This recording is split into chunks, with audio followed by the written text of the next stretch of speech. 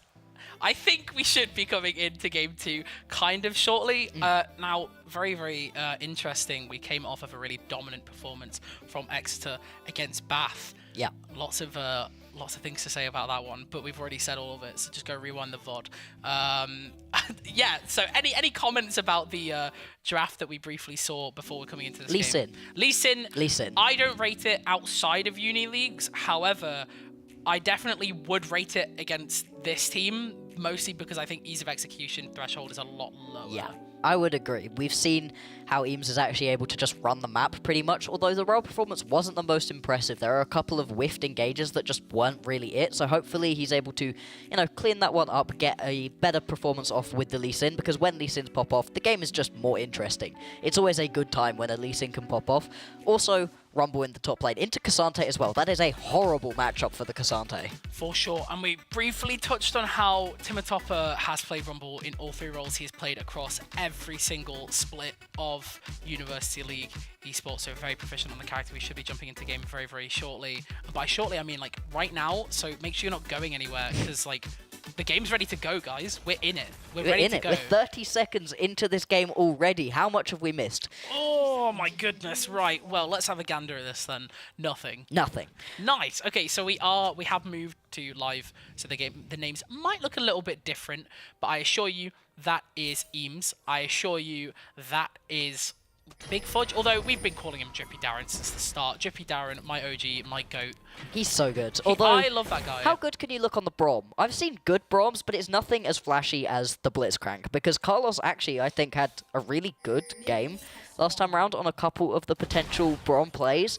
But you can never look that flashy on the Braum, whereas on this Blitzcrank, you can really change the way that this bot lane can work out. Drippy Darren and Lasp are going to potentially help out for Eames, try to get him a nice early start onto these camps. Late invade, though, is always a potential. I was going to say the Carlos angle on the Blitzcrank, maybe fishing for that hook, but I don't know if they'll be able to look for anything specifically, and I'm pretty sure X-Markin is like, yeah, we know.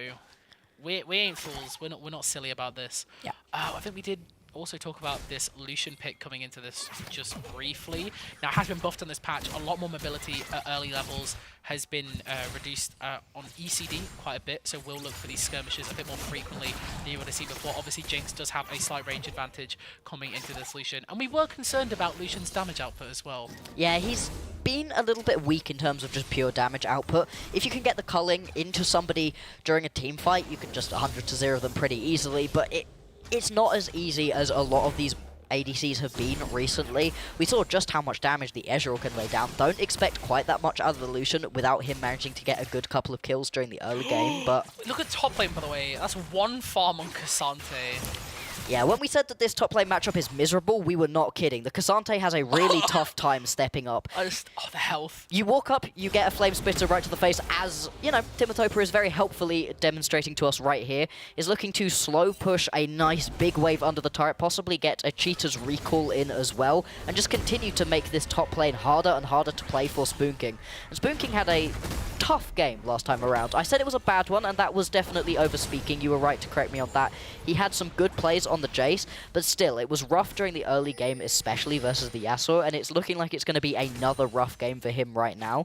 Junglers did start on opposite sides of the map, so we are going to see Eames up in the top side now, whereas Maru on the way towards the bot lane. There is a good ward which would spot him out if he went for a gank right now. Instead, I think it's just going to be straight full clears for both of these junglers. I wonder if that ward will end up catching Maru before they're actually able to move down into this bot lane, as the lane is kind of naturally shoving. I don't necessarily think Exeter are in a position where they can just go for a reset. Eden is walking. Wow, do they want to tower dive this already? Or are they just checking where that jungler is? Smart. They know they've started on that blue side. Bot lane should be ready for it. Has that ward ready to go as well. However, not walk through that tri-bush, so they kind of can know that Rel is in that river right now, taking this crab. Lee Sin looking for something on the top side. Could look for an early dive on this Cassante, although I guess he wouldn't really want to dive it. They have increased the damage reduction on his W this patch. Yeah, it would be a real risk to dive, and we have already seen dives go bad for Ex Machina during this series already. That being said, very low health Spoon King, just going to have to go back to base and teleport himself back into this lane probably as well, which is terrible to lose out on that already. Carlos going to miss onto that hook, so Maru's potential gank not quite going to work out, although... Ooh, but they have no vision. They have no vision. There's no way they know. Surely they're not knowers. They're so far back. No, they know. They definitely know. And you can see even as well, Eames is walking down to this. He Although stayed? I'm pretty sure that should be a kill onto this Cassante. They have overheated on this Rumble, but they might have overheated in the bot lane as well, as Last has been caught out. No flash, no heal available, although Eames is here, ready to show up. First blood does go down onto this Rel, able to clean it back on to the Lee Sin. Although double kill for the Lee Sin would be absolutely massive here. I don't think Rel will be able to live out of this one. Has already burned the summoners. The ward hop for style points and the E-pop, and I'll shut up about this Lee Sin pick. You know, I stand correct. At this level, Eames is going to be able to pop off on this one. 2 kills onto the Lee Sin. It makes losing out onto that first kill down there feel a lot less bad. You do end up getting a kill onto Maru though, so it's not the end of the world in that bot lane play, as Eden's getting the runaround from Carlos is going to be able to walk away, and all of these wave states are just messes at the moment. Everybody's got minions every which way. It looks like it is going to be pushed in right here though for Eden, and he should be able to go back to base because low health, low mana is not a great place to be sat as an Orianna. Did tick the 6 though, so can threaten a kill potentially onto this Azir. I know that Eden will literally just slam ult on the wave as well to shove it under tower and like be aggressive in the way they play this as well. I mean, cannot even step up for the 6 here. Doesn't end up hitting it as well because of the Blitzcrank in the lane, and especially with such a large wave, wasn't able to find anything onto Eden without it being like a really bad trade. Orianna's happy to trade inside these waves. Blitzcrank can't really do anything other than walk up to you and punch. I don't think they'll be able to catch this Lee Sin, although saying that, yeah, Carlos goes wide on that hook, a little embarrassing.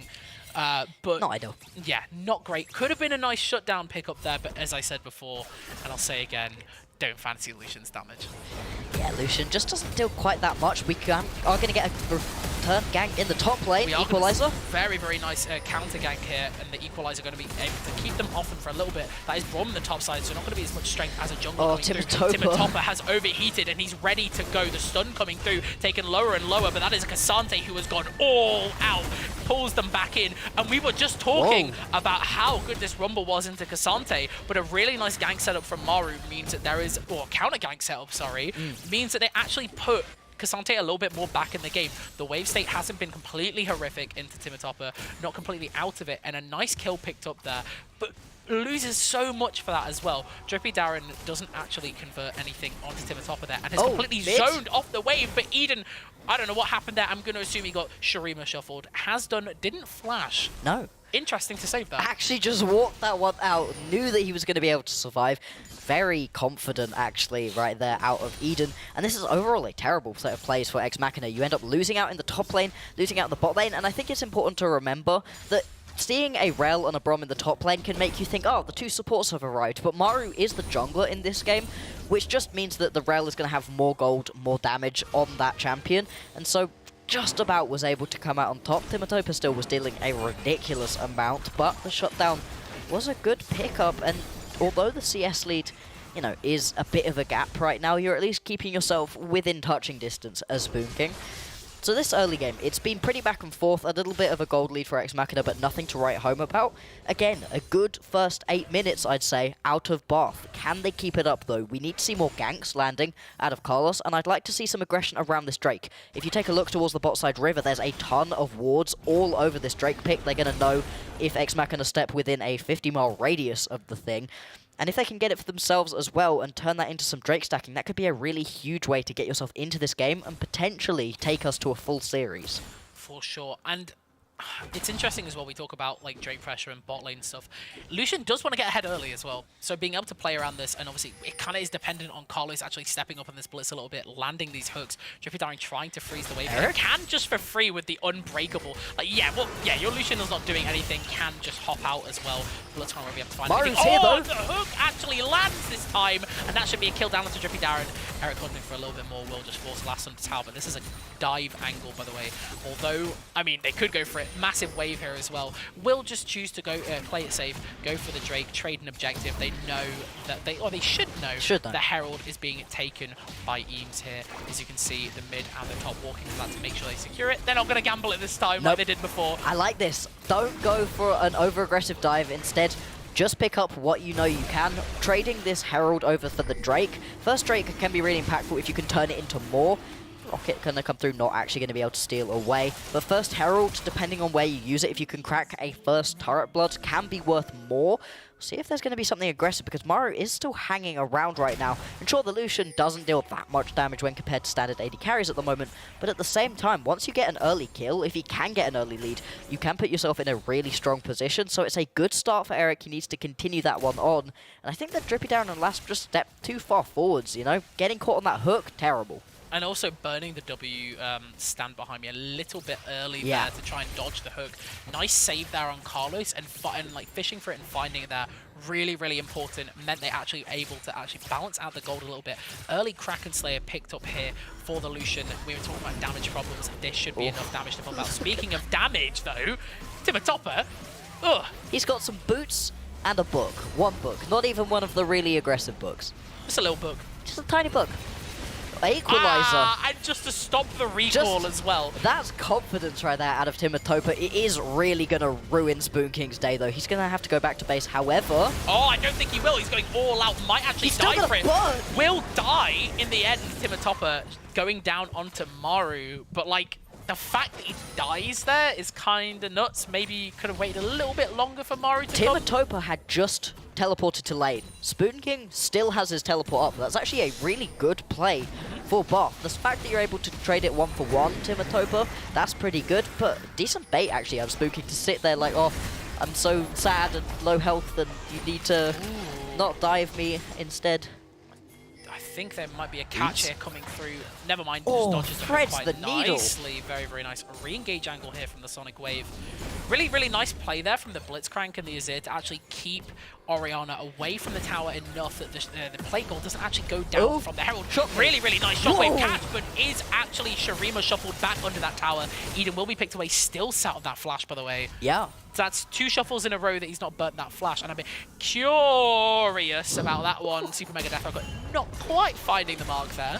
Would have been crazy if it hit, and I definitely would have popped off. Unfortunately, it did not hit, so there was no pop-off. Not quite. That's now a second kill Kraken Slayer completed for Eric. He's getting himself into a pretty strong position. This was a really nice Shurima shuffle, but like you said, Flash just still available for Eden. Has decided he actually wants to save it for a mystical third engage. As top laners are fighting once again, Timatopa is going to get caught and pulled back. Amaru is here. He needs to turn tail and run. No equalizer, but I think has the Flash available, so can just space quite nicely. And I think this is maybe the reason why we saw Eden save that flash earlier and just be taken by the sand there on the Emperor's Divide, because Maru was there with the engage. So if he flashes, Maru just goes onto him and he dies anyways. So it's kind of like stuck between a rock and a hard play situation, or more accurately, sand and a horse. So I don't know if it's... Oh, we are just seeing trades come through into the port side. That's a dead Blitzcrank. Just dies. Carlos just gets taken out. Eric now needs to run away as well, as Eames is going to just chase him off, threaten. A couple of turret plates still available in this bottom side for Lasp to get if he can shove this wave in. The wave clear on the Jinx, pretty good. He's going to be able to shove this one underneath the turret, and Eric might be in trouble right here. Drippy Darren. Oh, and burns the TP out. Drippy Darren sacrificing with his life. Going to be able to get the concussive blows down to Mega Death. Insane. Wait, they all shut survive. down. Doesn't have the shuffle. Able to trade nicely, though. That is one more.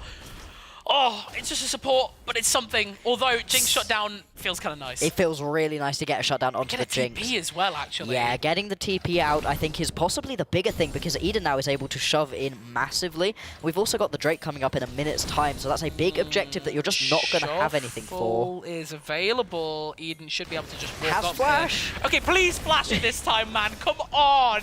Doesn't need to flash it, apparently. We aren't seeing Azir go that deep Carlos for it. is here. Oh, Maru. He flashed! Oh! Insane! He survived! That is what he was keeping the flash for. Oh my goodness. Great. Oh, wow. Okay, clearly he's like 8 light years ahead and we just don't know about it. Oh, I don't know if he actually ended up collecting that plate. It would have been really funny if he had. He did, I think. Nice. Good. Very nice. Okay, Eden, all worth it. All worth it. Teleports back in. Has got that Leandri's completed as well. So actually, he's in a really strong position. Nice stuff. And with the Drake coming up as well, has the Leandri's ready to go, as you said. A lot of like first item completions coming through here.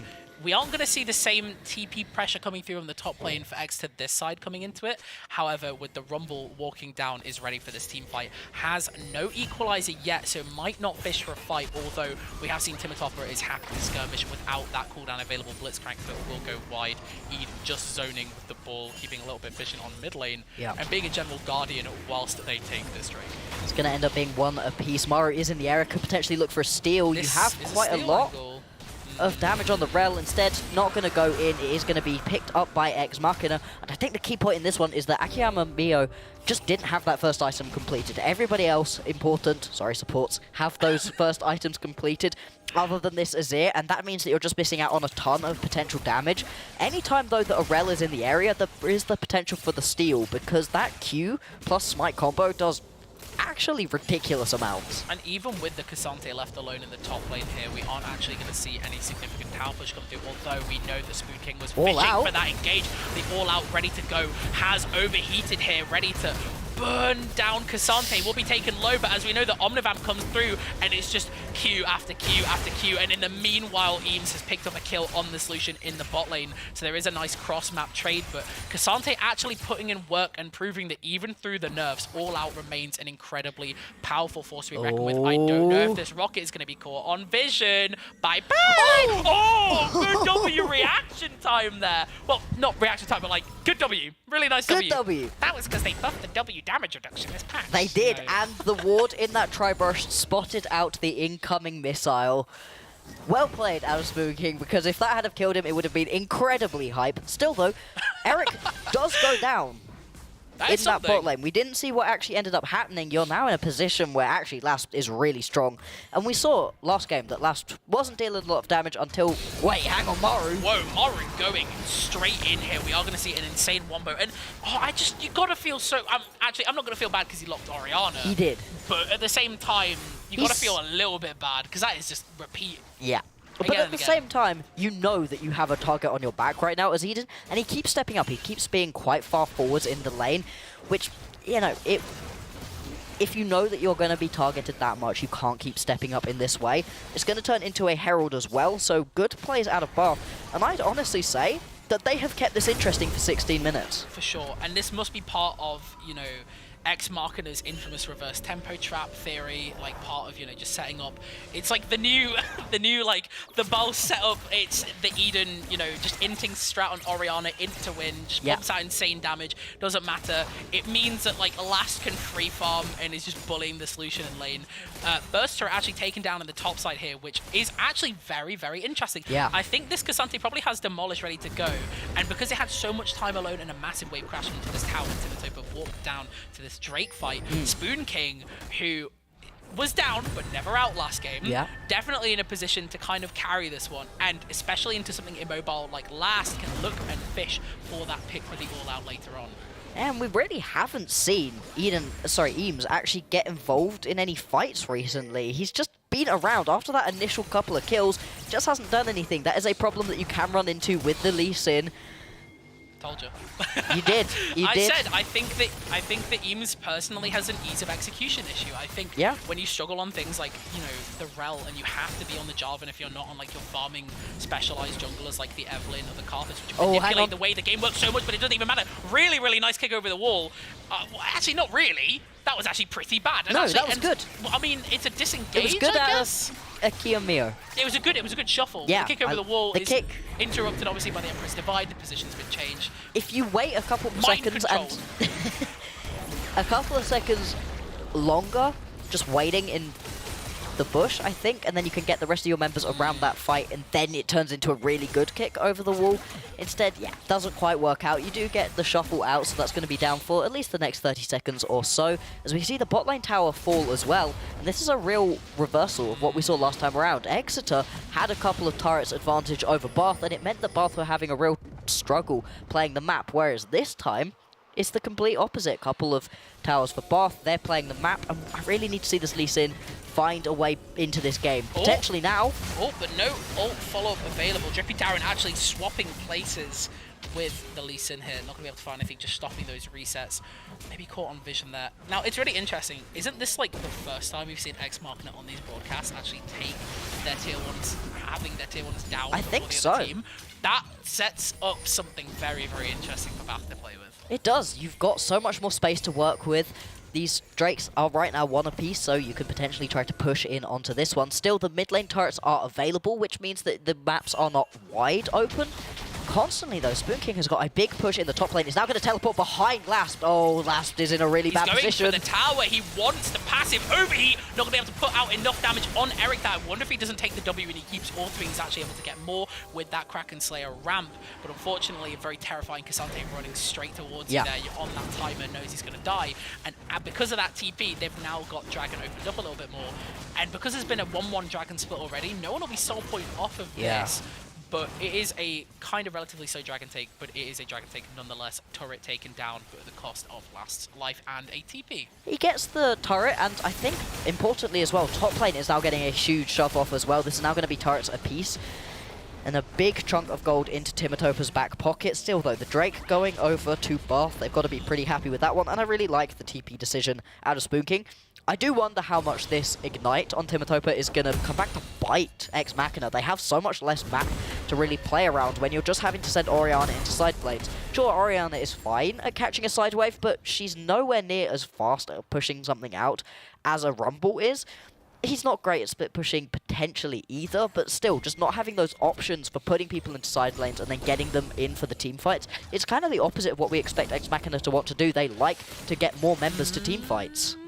Mio not going to be able to find anything here, but was fishing for it. I think they kind of, they're knowers this time. They're not going to get caught out once more.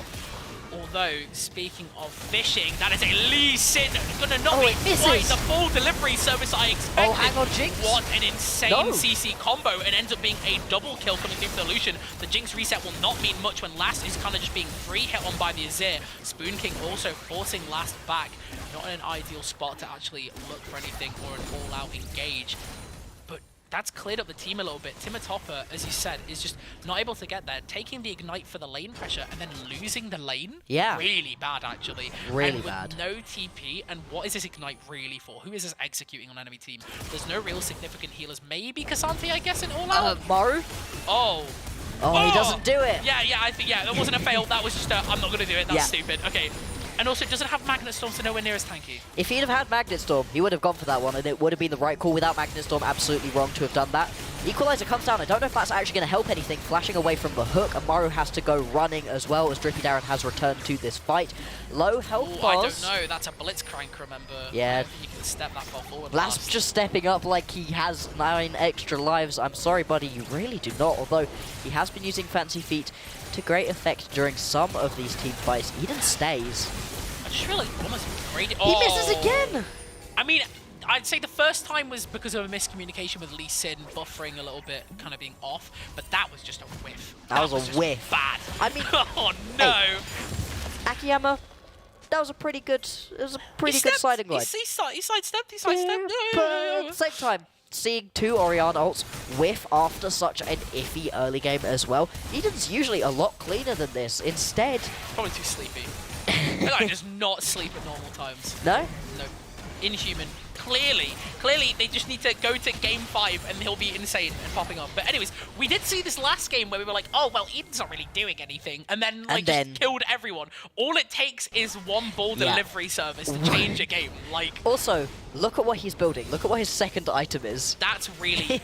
I kind of like it. I love it. He's pushing so much damage, and he needs to Yeah. as well. Otherwise, because, like, realistically, you're playing into a Rel Cassante. If you're not pushing as much damage as possible, you're not killing anyone this game. And by going the, you know, the Leandri's Rabadon's build, it just makes so much sense, and you're just pushing so much damage, and will really, really help. It's just going to help. It's good. Like you said, you just have to hit 1, because the consistent damage is already there. The consistent magic damage is coming through from a Rumble, probably the equalizer onto the backline if Timatopa does his job correctly, and the consistent AD damage is coming through from your Jinx. So you are there for your Shockwave and for it to deal a bajillion damage. So just build like that. Leandri's straight into that death cap. I love the build. It's very aggressive. The Dark Seal sat in inventory with 2 stacks is incredibly funny as well.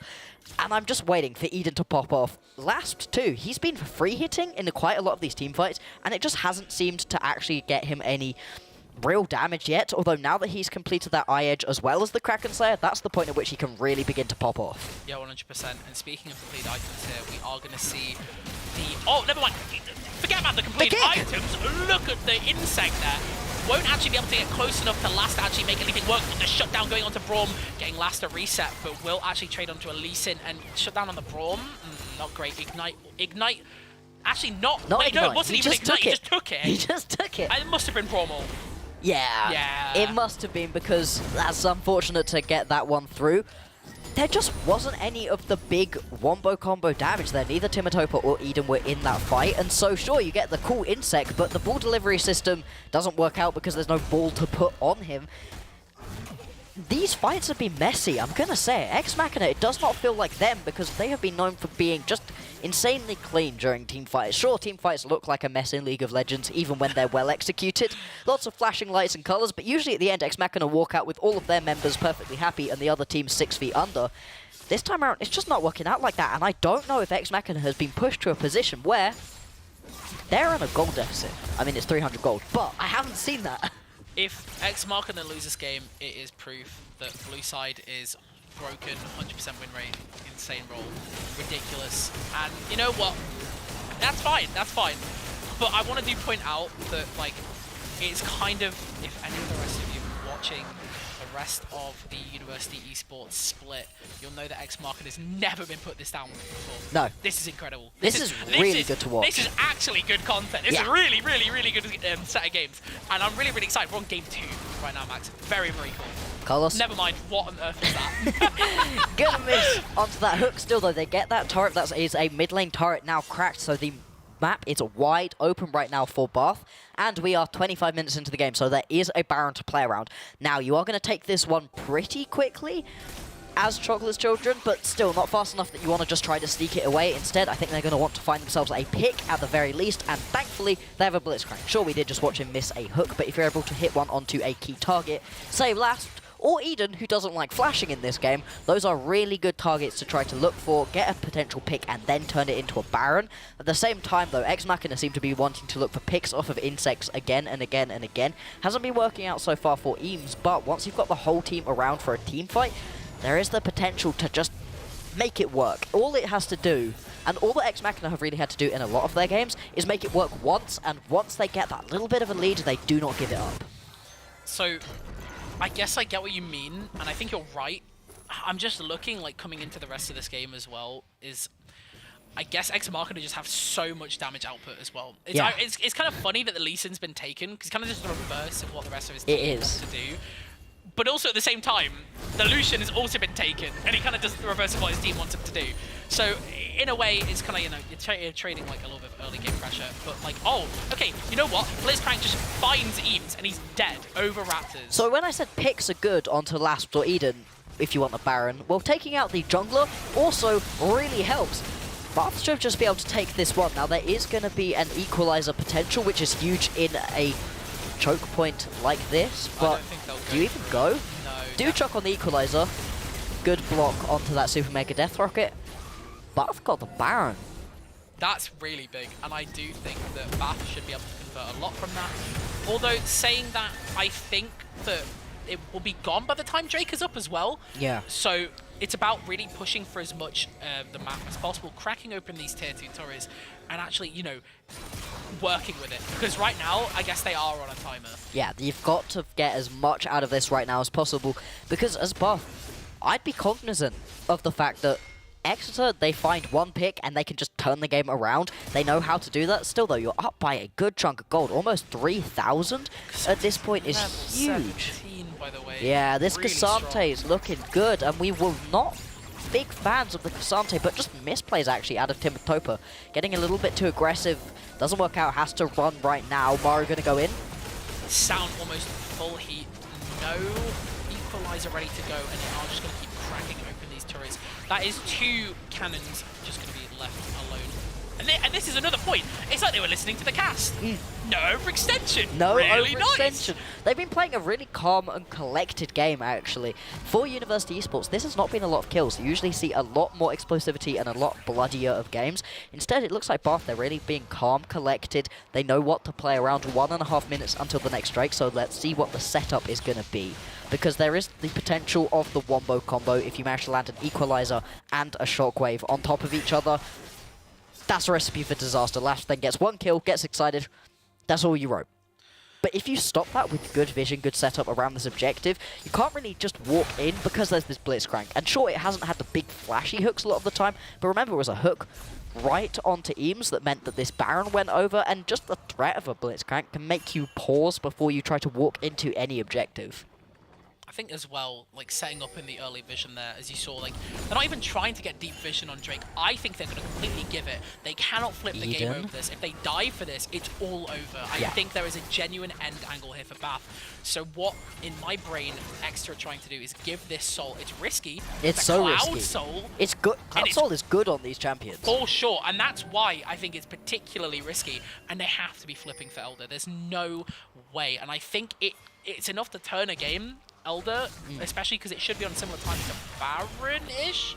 Actually, no, I don't think it will. This could be a massive angle for Carlos, but doesn't quite find it. Jiffy Darren also ready to sacrifice himself as well. Jumps in front of Timotopper there. This is a really scary fight angle, guys. I know you've got the equalizer, but Maru has Magnet Storm. Lunges straight on. Mio able to free hit onto their entire team. We are going to see the Lucian follow up, and oh my god, what a shockwave. Takes him low. Maru is still full HP. Eric is there and should be ready to dash back over the wall. Ends up missing and going a little bit wide, but it saves his life because the ball isn't able to finish him off. With enough damage, it should be taken out. Last is dead. Has to pop. That goes. I think Spoon King was ready to go all out. If he actually lands that W, is able to follow up off of that Q, he's in a really particularly bad spot. Jinx can actually space as well and put enough damage down to actually kind of put Spoon King in a bad position. Has the LDR, makes it really, really hard to, you know, kind of play this out. Although does, again, as I said, has Cloud Soul, dashes through the traps before they're active with the Unstoppable. There's so much happening. I'm scared. I don't want to jinx it, but Bath, they're doing it. I'm not saying they've done it, but they are doing it. Like you said, a flip around Elder or Baron. Oh my goodness. This play, if Eden manages to hit a big shockwave here, perhaps while his team are still alive, maybe there's a chance. The equalizer as well, it hits onto quite a few members.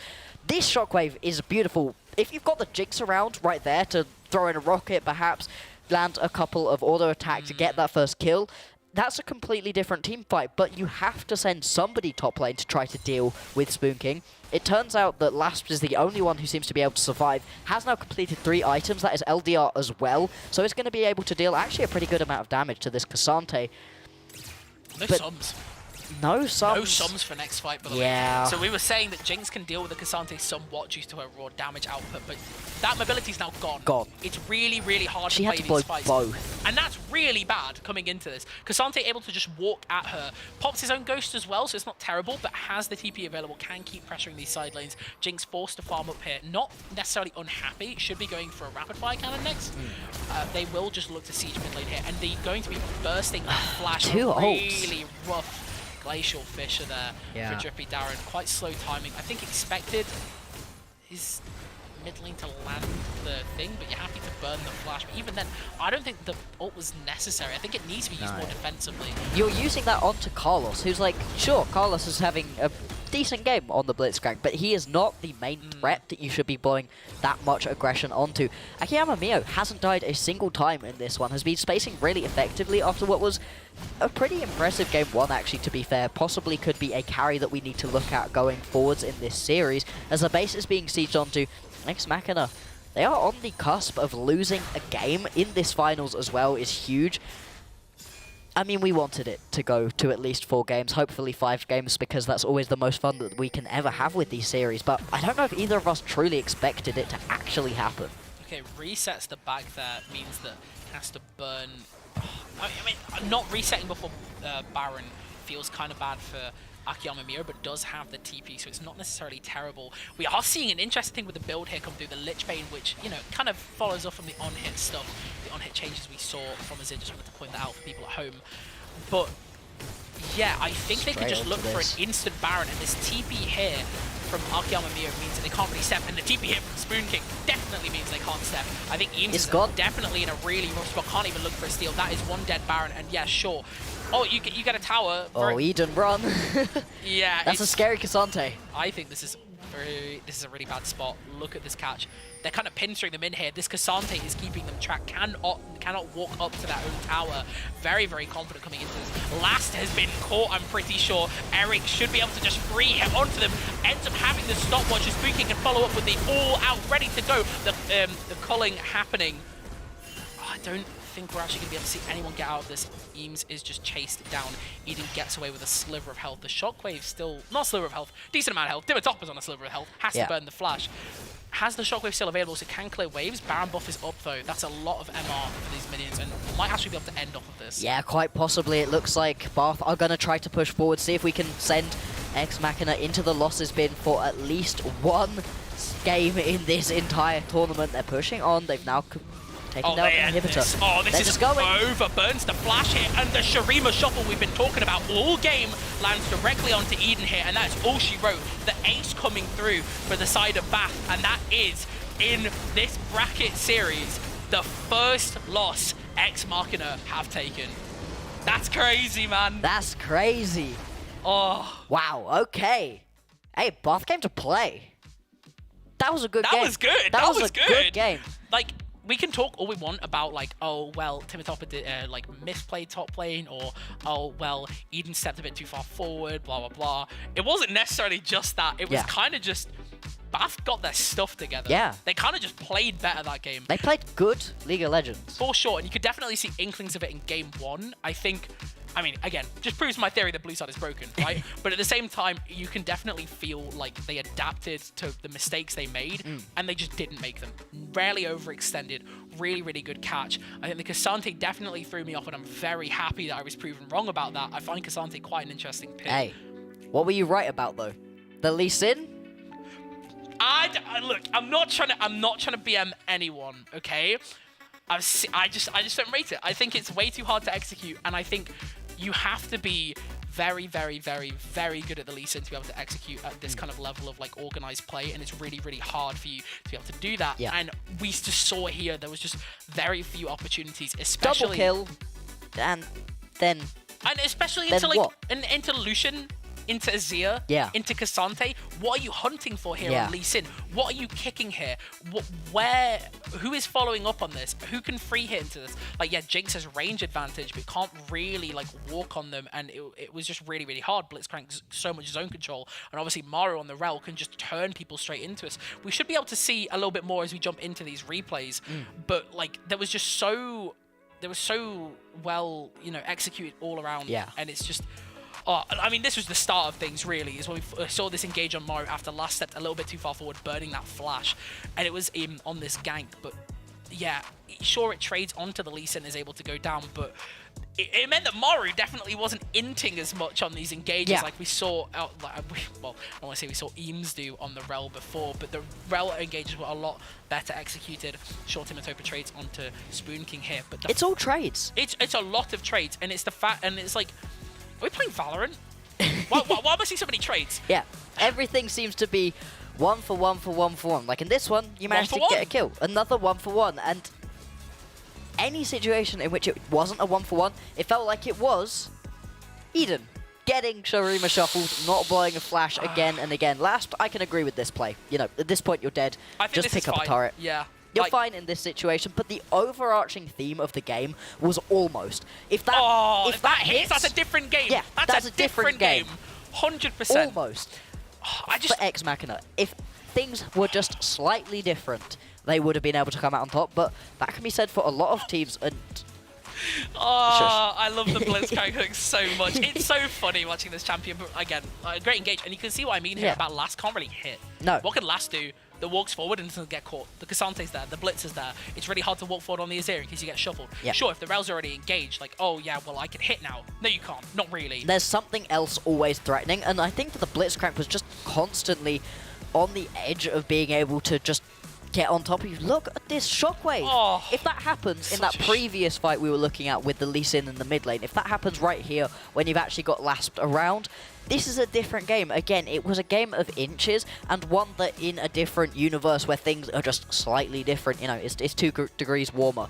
Somebody ate a different sandwich for lunch. In that situation, Ex Machina make those plays, and they end up winning this game, but Bath better executed on the day, which is something we never say about the opponents of X. They're always the ones who turn up cleaner, but Bath, they looked really good this game. Saying that about the game of inches, though, I kind of do feel that X didn't have a top lane in this game.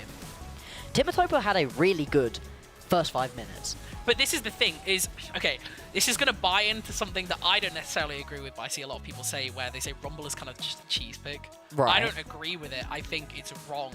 But I think this game, it was very much a cheese pick, and it didn't really get as much value as I would have liked. The Equalizer, we didn't really find any useful value on, just mostly because of like the things that were picked into it. It just wasn't killing anything, really. Yeah. It wasn't creating enough space. They weren't looking for these fights.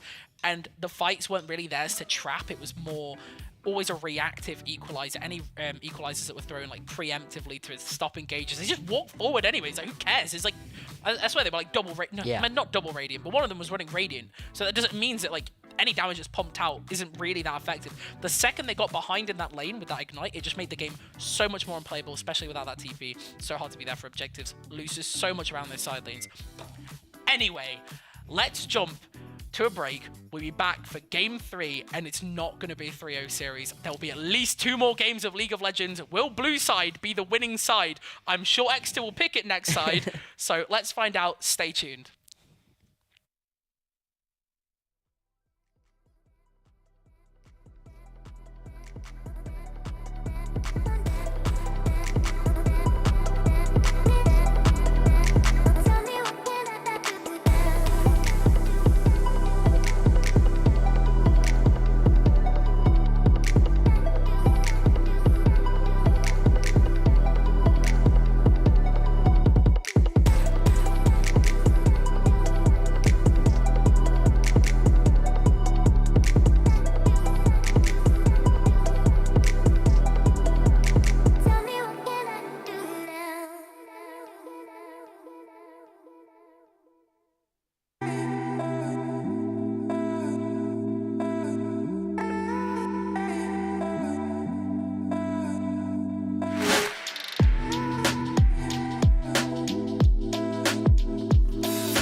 Hello everyone and welcome back to the University Esports League of Legends Winter 2023 Grand Finals, and what a game we've just watched. We've got Max. a series! We have a series! Yes! It's 1-1! Somehow Exeter lose a game to Bath. Bath plays absolutely incredibly.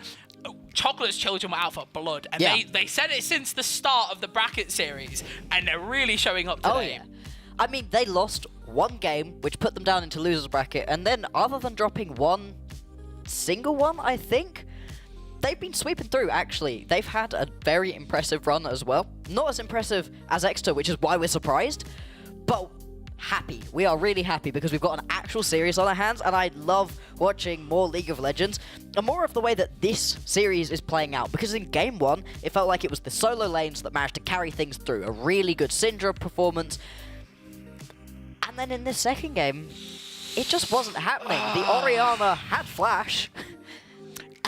Sure did have that summoner spell equipped, yeah. Had Flash. I mean, no, I think we're misspeaking. That Flash went crazy It that did. one time. It did. It went crazy that one time. It was held for like 8 minutes, but don't worry about it. Anyways, point being, I think it was... Sure, we can chalk up a little bit to like X-Mark and maybe not playing at their peak, but at the same time, I think it's a little disrespectful to say that Bath didn't play kind of crazy that game. Yeah. I think it was really good execution, and I would personally argue that the draft diff for Bath, and I think it was a draft diff because I think It was Bath's good. draft was really, really good.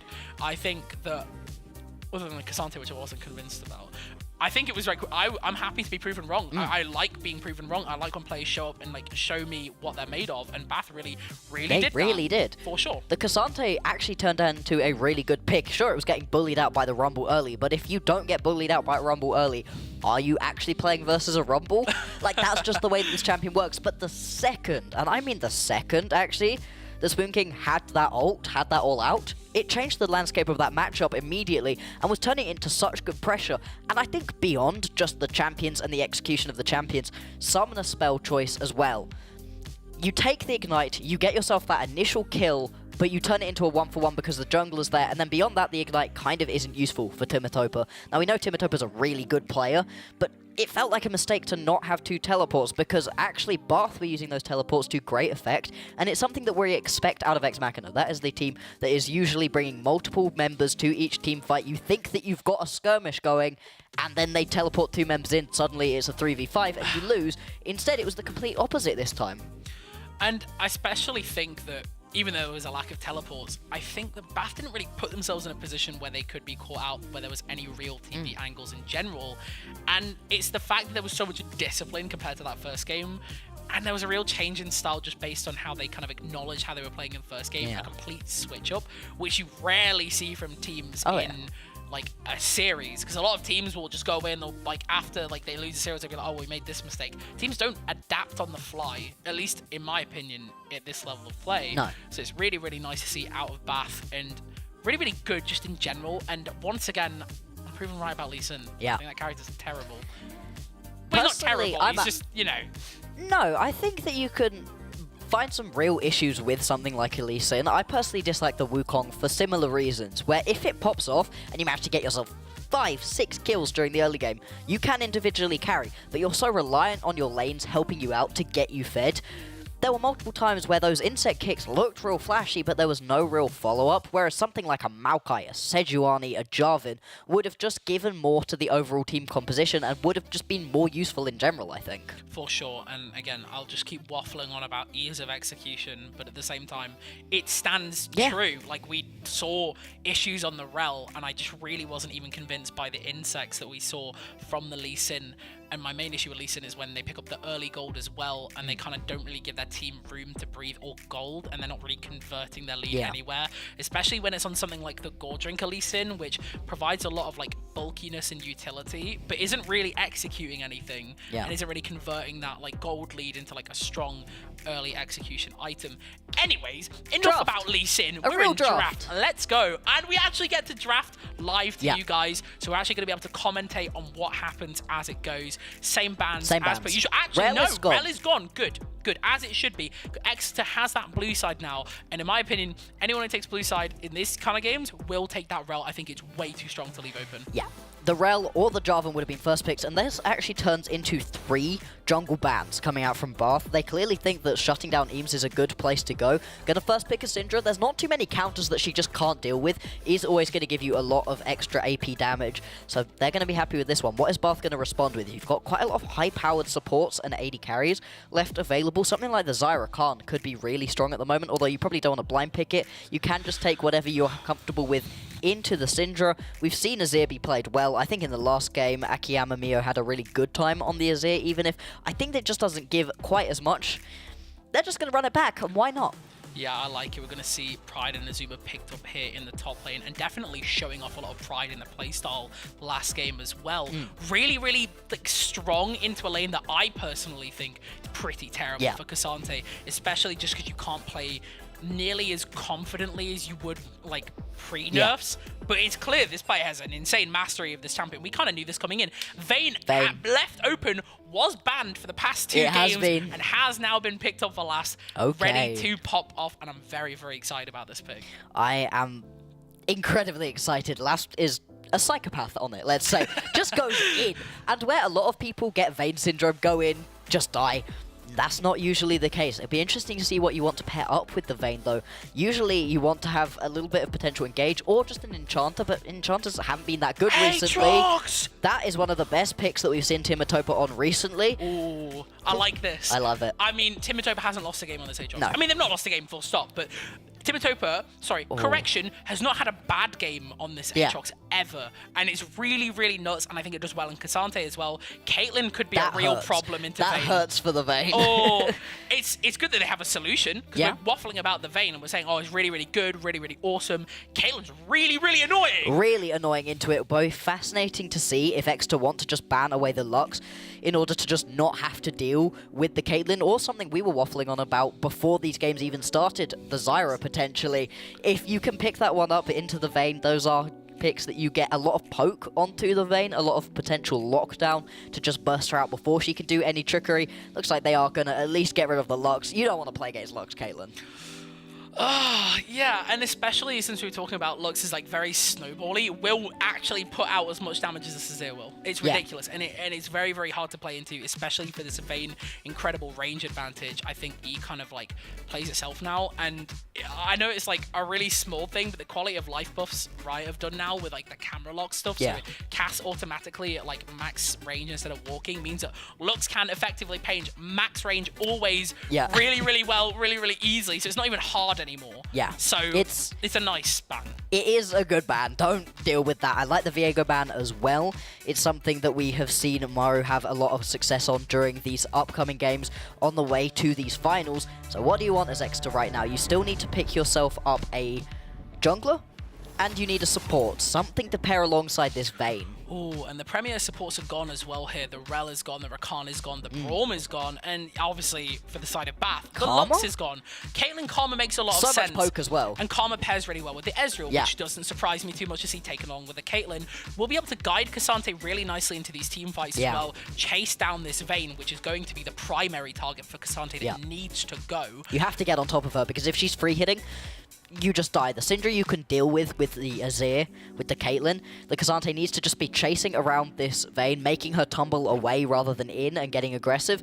I mean, it's not one of the usual pairings that we see with a Vayne, but then again, we don't see the Vayne that often, and we saw how good the Blitzcrank is. The Vi also going to be locked in, one of those really aggressive junglers that we haven't seen for a while. It's a good mix between gank heavy and individual carry potential, but come on, look at the Sedge. I like the Sedge in this situation. For sure, and it can shut down this Vi a lot. I was going to say, here comes Vi, but apparently not. Here comes Sejuani. So it's really interesting because Vi has like 2 options here. You can go kind of like that standard bruiser lockdown, ult, remove them, like CC them, kind of lock them down, keep them out of the fight so Vayne can free hit, or you go all the way, you go Eclipse on that fight and you remove that Caitlyn yourself, and it's always, in my opinion, I think it's like kind of troll. Love it. She's like, you're mine. Dead now. You're dead. I'm dead too, but you're dead. And this is interesting as well, because I think if you take the Vi and you take it alongside the Blitzcrank, you can kind of do that twice. Where obviously the Blitzcrank will live after getting a pick, but it means that Vi I think Vi probably should go the Eclipse Burst thing here, in my opinion. Saying that, though... Just remove the Caitlyn from the map. Yeah, I mean, like, Caitlyn Karma primary targets can take on the Azir as well, I guess, and it's actually really good into the shuffle, for example. Saying that, Cassante Sejuani, bit useless into that. Yeah. Yeah. I still think it's the angle. You do not do any damage to the Cassante or the Sejuani, but I think in that situation it doesn't matter, because the Aatrox and the Vayne and the Syndra can deal with that. You still have a tanky Bruiser who also does quite a lot of damage in the Aatrox. You've got plenty of damage carries, and you've got the Blitzcrank to try to absorb as well. I think that Vayne deciding, you're mine, we both go down, we don't get to play the game, handshaking on that, I think that is fine in this situation. Looking at Bath's team composition, they've got a lot. Bot lane specifically, you're just looking to poke people out, but when we get to team fights as well, you're throwing out so much poke from the Caitlyn, from the Karma, you add the Azir in as well, and that all-in potential with the all-in from the Cassante as well as that Glacial Prism from the Sejuani, you can pick somebody off very easily, and you can see a situation where a lot of members of Bath go flying in as the Vayne just kind of walks past them and goes in onto the Caitlyn as well. And you just sort of miss each other, and then there's a bloodbath. I think there's a game plan for both of these teams that work well against each other, so I don't think either team is in a specific draft disadvantage. Once again, like last time, very happy to be proven wrong. But in my opinion, this is very much a game of team execution, not like, oh, well, this is the clear advantage in this draft. I think there's a lot to play for here. Very, very exciting. And if Exeter loses this game, Exeter have been known to tilt when they lose red side. If they lose on blue side, you kill. Anyways, if they lose this game, I could genuinely see Bath doing a 3-1 sweep. Potentially, because Exeter haven't been in this position. 100%. We've seen it before, where teams who have come in undefeated lose a game and just tilt off the face of the earth. We obviously don't want that to happen. 5 games would be ideal, but can Exeter have that mental resilience? I'm very, very excited to get into this one, Max. And unfortunately, because we're not on TR, we do have to wait for that spec delay. We'll be back after a short break. Make sure you stay tuned for, arguably, in my opinion, probably one of the most exciting games we're going to get this series.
I think we are ready Yeah. to jump into this next game. We are the University Esports League of Legends Winners 2023 Grand Finals, Game 3, here with Black Boxer. I'm the GOAT, the Mac. This is the other GOAT, Black Boxer, and we're here for like one of the most nut series you're going to see on this channel across any game. Yeah. League of Legends is where it's at, okay? That's what I'm here for. I'm here This for is some League where of it's at. Legends. Go, Let's flash, go! flash, Let's go! flash. Blast you! No! Oh, it was so close as well. I wanted some action. Oh, that would have been so funny if we'd have jumped right in and gotten that. Maru, just gonna Fair enough. step up. All right, all right. So, these compositions. That's a Vi. We've been seeing Vi on and off recently, and I actually really like this composition that we have got out of Ex Machina. I think that it's got a lot of aggression that you can use, a lot of good parts, but you need to get this rolling. I think you have to get this composition going as early as possible, because otherwise it just isn't going to work out. Whereas I think that you have a little bit more potential to sit back and scale if you are Bath, which is different to what we saw in the previous game. Yeah, so they do actually spot out that ward. It's interesting that like Aatrox and Syndra walk to this for the XP advantage for their lane. They're like, yeah, we'll be up a minion. We're happy with that. Yeah. I'm good to go. I'm ready. Also, obviously, they kind of know what side they're starting anyways. It's no surprise to anyone in particular, so I'm not particularly shocked. But yeah, it's going to be nice to have that slight XP advantage coming into this. Blah, blah, blah. Anyways, I want more exciting stuff to happen. I want more crazy stuff. And... oh, It's not going to happen for a while. No. Unless we get a really crazy hook out of Drippy Darren, this should be relatively calm. What we're expecting to see is just a lot of poke. Caitlyn and Karma, it's one of those poke lanes that we haven't seen recently because the Lux has come into priority in this bot lane. But whenever we do see the Karma, you can just constantly be stepping up using those Mantra-empowered Qs and just chunk out the opposition, especially when you've got a range versus melee support matchup. You can see that this minion wave already going to be pushed in. Couple of those empowered Qs as well, just going to be landing, and it makes you have to step back. At the same time, though, when you are up against a Blitzcrank, this works a little bit less effectively than against most other supports, because you always have to be respectful of getting hooked. He's got the Ignite as well, and versus a Vayne, you don't want to give any of those early kills. Both junglers are going to be looking to get aggressive early as well, and have started on the same side of the map, both started topside, so we could end up with a bloodbath in the bot lane. And for Eames specifically, with that bot lane pushing in quite so far, it makes them juicy targets. That's why this ward has been placed to spot him out. We are going to see, I mean, again, it's one of these things where they're caught on vision, but you kind of expect it. I think if both junglers aren't pathing for bot lane this game, they're crazy. I think it is absolutely 100% the correct play, and whilst we're seeing a lot of top lane action before, I think this is the ultimate 1v1 brawl style top lane ready to go. Now, it's interesting because I don't think Sejuani pathing down here is necessarily the greatest thing, and it's really, really cool that Vi's actually avoided vision here, has wrapped around, is waiting for Maru, and I wonder if Vi is going to pull the trigger a little bit too early, has not read the Sejuani moving. The Blitzcrank hook will find the Kadem is not able to be thrown into the wall. Carlo's going lower and lower. Who is going to find that first blood, and it will go on to Caitlyn. The E keeping them barely just alive, but that is a double kill now going on to Eric, and Drippy Darren in a dangerous position of health, cannot step forward at all. Pretty much all of their utility gone with that Q, and not a great start at all. And this is kind of what we expected, but a really, really like kind of nice counter gank read from Maru off of that vision. And it's actually crazy. I actually think that I was going on about like, oh, they know where they are. They didn't. They had no clue that Sejuani was walking. They had absolutely no ideas. You can see in this engage, it's a good hook, and at this point, you've just decided as Eames that you're dead. So just decides to go in, try to pick up that kill onto Carlos, doesn't manage it. Last manages to pick up that kill. If he hadn't have done it, would have been a complete disaster. You do get a kill onto a Vayne, so that's okay, but 2 kills onto this Caitlyn is huge. I think the insta-heal burn pop early versus that Ignite as well was very nice. It actually gives Carlos enough health that he can get deep enough into his team where they are in a position where they can actually, you know, take them out and follow them up. Very, very nice. And again, double kill onto this Caitlyn coming into this lane is a new quiver and a longsword coming into this. That is going to be a ridiculous amount of damage. And, oi, oi, oi. I think that we are now seeing this I mean, it's not necessarily terrible. We've seen Exeter go behind early before and kind of sprint it a little bit, but it does feel a lot more tenuous than last time. Because we know they can lose now. There was a feeling throughout all of the last game that you were waiting for the moment where they just found the team fight, where they just turned it back on, picked themselves up a huge fight around a Baron, around a Drake, and then they won, like usual. Whereas now, we see that they bleed, that they are not the undefeatable kings that they have been throughout the rest of this tournament, and that's a really scary position to be in all of a sudden as Exeter. Like you said, they have not got the strongest mentals historically as a team. We don't know if they've managed to fix that. It would be good if they had, but still, putting more and more losses onto their plate just increases that mental strain. Wow, I really wish we had seen that. I hope Replay Ops covered that, because that would have been a sick 1v1 here. I don't think that World Ender was even active to be popped there. He's 5. Timotopia doesn't even have it. Spoon King managed to clear a wave fast enough to get himself level 6, use it straight up to pick himself up a solo kill. Timotopia also has to blow that teleport to get back to lane. And that's huge, because like we were saying during the draft phase, Timotopa's really, really good on this Aatrox, and all of a sudden it's just not happening.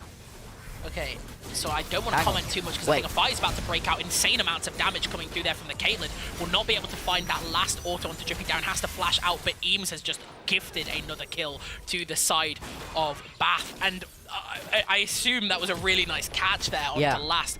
Trades enough damage down onto Carlos that it's like, you know, it is a traded kill, but it is just more gold in that Caitlyn's pocket. Yeah, in my opinion, I think Caitlyn is a pretty ineffective champion, if not really ahead. She's really ahead. But she's really ahead. So I'm worried. It's not looking good. Well, no, I say that. It is looking good, because I think people want to see, not Exeter dethroned, but I definitely think they want to see them, you know, eat it a little bit. Yeah. You would love to support the underdogs, right? Of course. Let's we'll see get how to this see goes. the bot lane play. It looks like Carlos just gets caught out. Pops back and forth. It's another kill onto the Vayne, so that is going to be good. Lasp has picked up a couple for himself, but still, 3 kills, 1 assist onto this Caitlyn. Picked up a turret plate as well, so just going to be in an incredibly strong position. As this top lane continues going back and forth, Timotopia has not been having the best time on this signature Aatrox as well. One of those champions that he's just been known for having good game after good game on. Have to always be pretty respectful, and if you once again lose out on this game, I think you have to think about banning out this Cassante, because Spoon King seems to have found a lot of comfort on this one, and even on the Jason game 1 where he didn't have the best early game, he still turned it into a decent mid to late game, despite the fact that the team was getting run through. They were in a really weak position overall, but he was definitely the bright spark that they needed.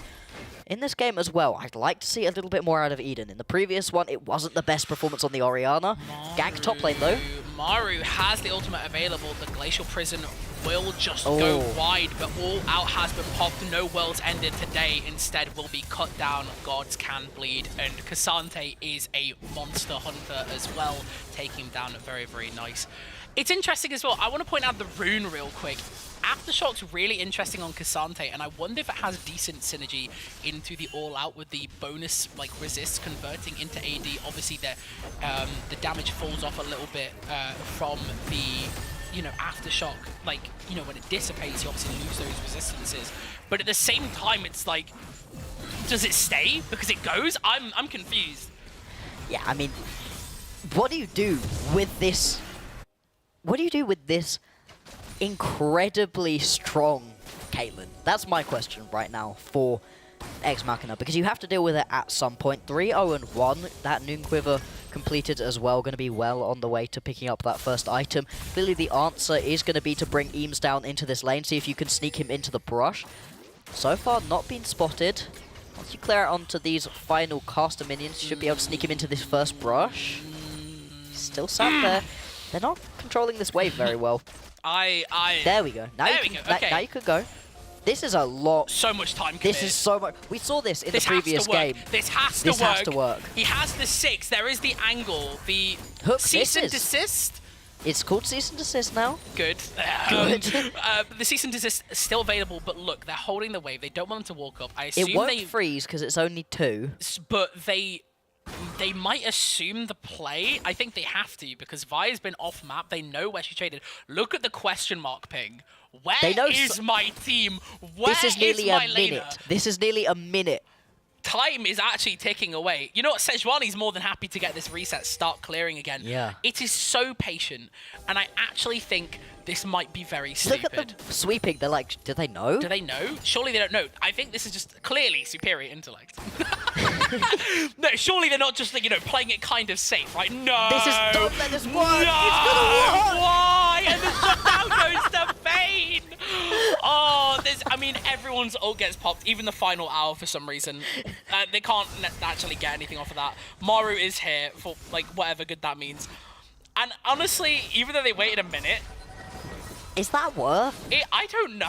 I don't think it's so. It's a kill onto the Caitlyn. It was a shutdown onto the Caitlyn. About 150 gold worth of shutdown onto From the Vayne. No, it was 300. Okay. 300 onto the Vayne. Onto the Vayne. I think that's worth. I think that you can accept your Vayne not being quite as strong because you've fallen behind on CSing just a little bit as well, though. Look at the CS difference. It's not that massive. You've not missed out on that much. I think that's a worth play overall for Ex Machina, even though it was such a risk, because if you don't get that kill right there, or if accidentally Drippy Darren steals that one, it's so bad, doomed. for It's sure. so doomed. And especially, as you can see, just thinking really carefully about the item that was going to be picked here. I think initially buys the Kraken and is like, wait, no, I'm never free hitting on this team. What am I talking about? And actually picks up the Stormrazor instead, playing for that Q poke that is, like, very, very strong right now, because for some reason they've just overbuffed Vayne Q ridiculously. She's so strong. It's really good as well. With the Stormrazor, she's going to be able to burst people down, and that's what you Triforce need. Next? You could go towards the Triforce if you just want to weave your way through these team fights, and honestly, I could see that being pretty good, because you're not going to be in a situation where you could just sit and free hit onto anybody, so the more damage you can do, the more you can weave Not through. the reverse tempo trap. Oh my goodness. Surely, well, I mean, they know this time, because the ward's in the bush. Like, they're just going to let them push this one. They will drop, like, a couple of minions. I think they're more than happy to do this. Maru is now the one trying to do something sneaky, although You cannot reverse the tempo all over this trap. Like, it's not happening. you know. I mean, the Drake you is know. coming up. Like, I think Maru is like, okay, we're caught, but, like, who cares? I'm just going to put Herald bot and we're going to go do Drake. Yeah, it's a Because at the good same, play. it's not like a massive commitment like what Eames did as No. well. So there's no pressure to actually, like, make it work, because they have Herald. They can force plays down onto their carries, or in this case, just greedy gold for themselves. Yeah. But then Eric they can just go didn't get do any. Drake. Yeah, you also get to turn this one into Drake, whereas if you take a look at what Eames did, he walked top, sat in a bush for a second, and then has had to just go back to base. He is up in CS, so, you know, clearly sitting in that bush for a couple minutes wasn't the end of the world, but overall, I'd say the farm... Ops, can we see gold? I really want to see this gold. Yeah, this Vayne is actually really close to Caitlyn in gold right now. Cassante with a 500 lead feels kind of nice, actually. Not again. Not the reverse again. tempo trap. Burns the flash, but the cease and desist coming through. Wait. Comboed with the hook. Actually, the anti-play coming through here. Drippy Darren picks up the kill. Last should be able to get this the is kill the into Carlos. Never mind, pops the heal. Really nice discipline. Almost takes Last out to that tower as well. Part of me wonders if there's a little cheeky mantra Q coming through there if they die. But yeah, I mean, Blitzcrank taking the kill feels kind of meh, because I mean, they get close enough in gold anyways that it's, like, fine, but if Vayne gets that kill, it's a completely equalized lead. Yeah, it's a huge advantage if you manage to pick up that kill. Still, it's a kill. You managed to get that one down, take a reset right here, and I think you've got a completed item as well. We've not been interacting with mid lane really at all, and I think we will continue not to do so, because this is kind of the typical island of mid lane that we've seen throughout the last year.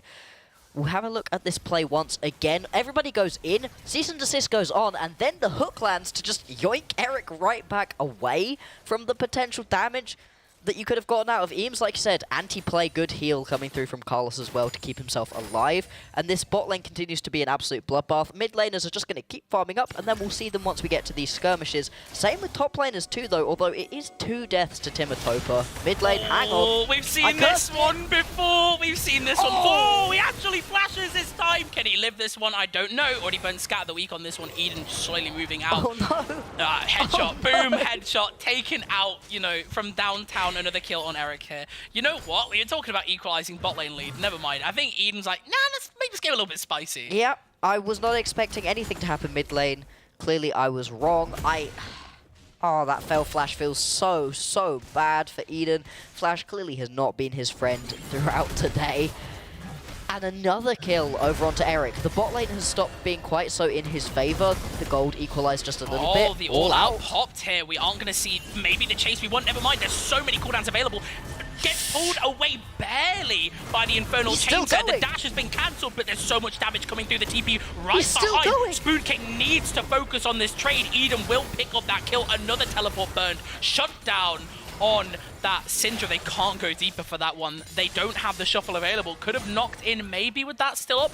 It's so rough about those Infernal Chains actually catching that Cassante there. In the meanwhile, we are going to see the bot come through. They are forcing them off the wave. Look at how much damage goes down onto the last. The trapped forces last to reposition. The hook going wide as well. Eric can free hit. They're not scared anymore. Vi gone over that wall, ready to go back in. Oh, it's really silly to assume that Vi has gone, and an absolute disaster.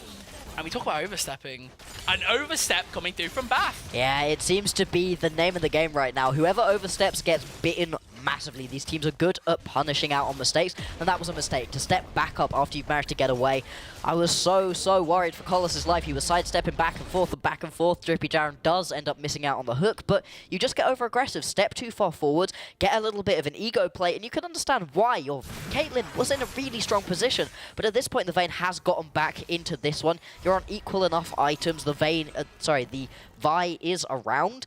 And the top lane play also ended up going 1-for-1 too, so it was overall a good set of plays for Ex Machina. Next Drake going to be spawning up in a minute and a half. It's been 2 straight over to Chocolate's children. Nice catch, but doesn't have the all-out quite available yet. Was going to look for it. This is harder actually for Spook. You'd think that it would be a harder matchup for the Cassante to go into the Aatrox, but it's not. The range is what's really going to keep Eden alive, and the fact that you've got yourself those, armor boots, plus that frozen gauntlet, plus... Where's your MR, bro? There's no MR. Where's your MR, There's no bro? MR.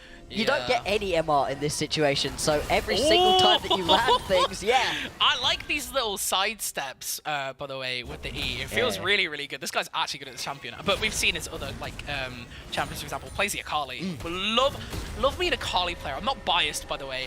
Anyways, enough about Akali. Let's look at what's actually happening in this top lane right now. It's a Cassante versus the Syndra. We see Vi hovering around, can't really look for anything too deep. All out is available, has commed that, definitely aware, and around the health where going all out doesn't really matter that much because you're never losing any health there. You're already gaining, has the aftershock back off cooldown as well. Goes slowly coming back up, and in the meanwhile, all while that's happening, Bath is now taken down, I believe. That's not quite first turret, but they've equalized their tier 1s coming through. Jeffrey Darrow not finding anything off of that hook, but now has Drake Pio. That is the first time we've seen Soul Point off 3 Drakes if they get this one. They have to fight this. You have to try, surely, but, you know, still going to be quite far away. There is respect actually coming out of Bath. They don't want to just step up. I'm going to pull this one out. What can be done?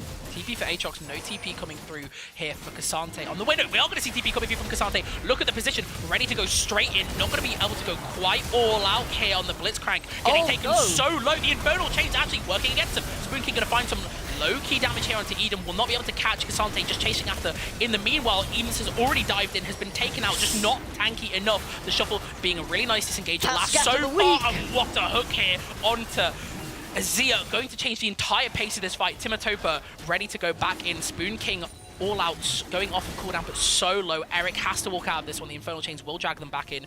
Has to be a full dragon disengage. Neither team really willing and ready to flip this. It resets, but not quite enough, going down to around 4k before. But Eden with an insane flash scout that we coming through here. Timatopa also feeling quite confident moving forward, just not get the follow-up. Maru able to queue out of that one, and Carlos and Maru willing to go for a steal. I think still playing very aggressive. Carlos losing the flash for it. What on earth am I watching? Can we just get a little zoom in onto Eden right here? Because this man, those Scatter the Weeks are the only reason. He woke up. Those Scatter Weeks are the only reason that Ex Machina were actually able to play into that team fight. Incredibly impressive. It doesn't translate into straight kills, but you get yourself the Drake. And if we end up getting a replay of this team fight, you need to watch what he's doing. There's so much explosivity all around. Some really good hooks hit, a couple of really unfortunate ones missed, including a flash hook out of Drippy Darren. But watch these Scatter the Weeks out of Eden, because they are consistently just pushing everybody back. The Cassante teleports into the back line and then just immediately gets Scatter the Weeks. And as we already discussed, he's got no MR. Gets taken so low, doesn't quite go down for a while, and then manages to just about get himself away. And then Eden comes back, rejoins this team fight, and then just continues to land Scatter the Week after Scatter the Week onto multiple members. Great hook out of Drippy Darren, and still Eden stepping forwards, happy to just play aggressive, and lands another one just after that replay ended onto 3 or 4 members.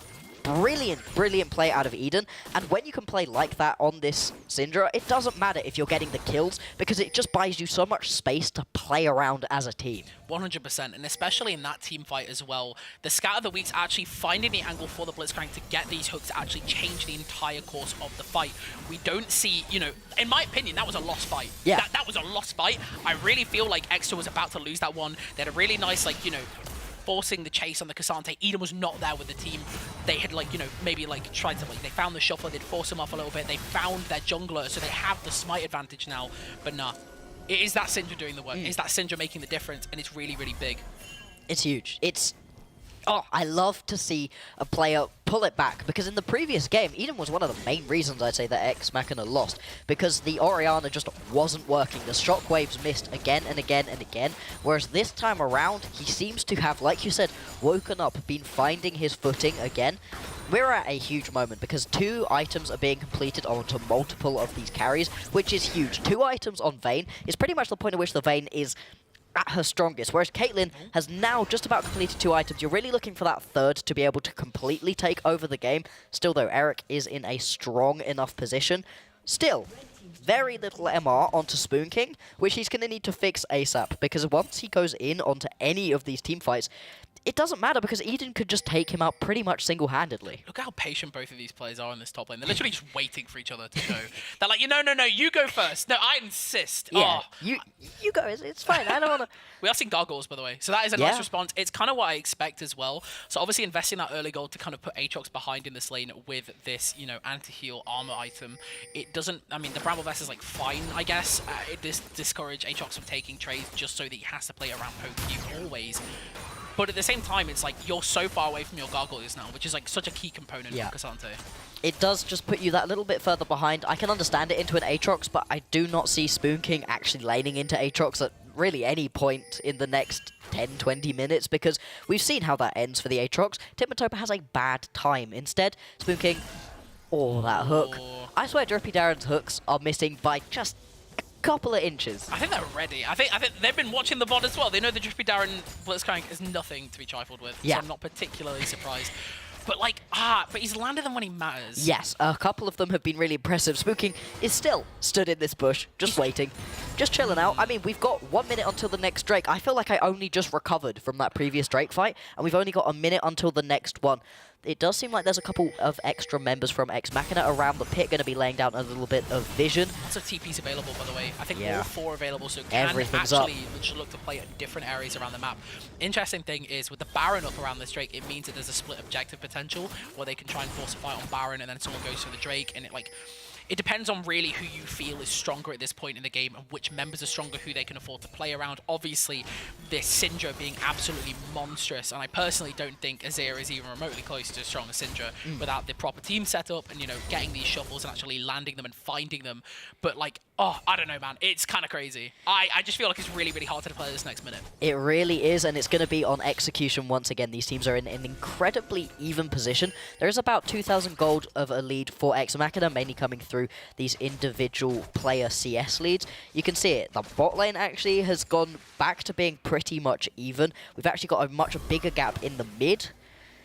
That's where a lot of the gold is coming from, but overall things pretty even. So who's going to pull the trigger first? We know that Eames likes to try to go in. Pulling the trigger, but once again, the Scatter the Week going absolutely crazy because Cassante is fishing. He's in that backline. He has Eden access. He's going all out. In the meantime, Timotopper is the world ender. He is chasing it. He has already found this Karma. He is literally 1v4ing right now. Has been able to...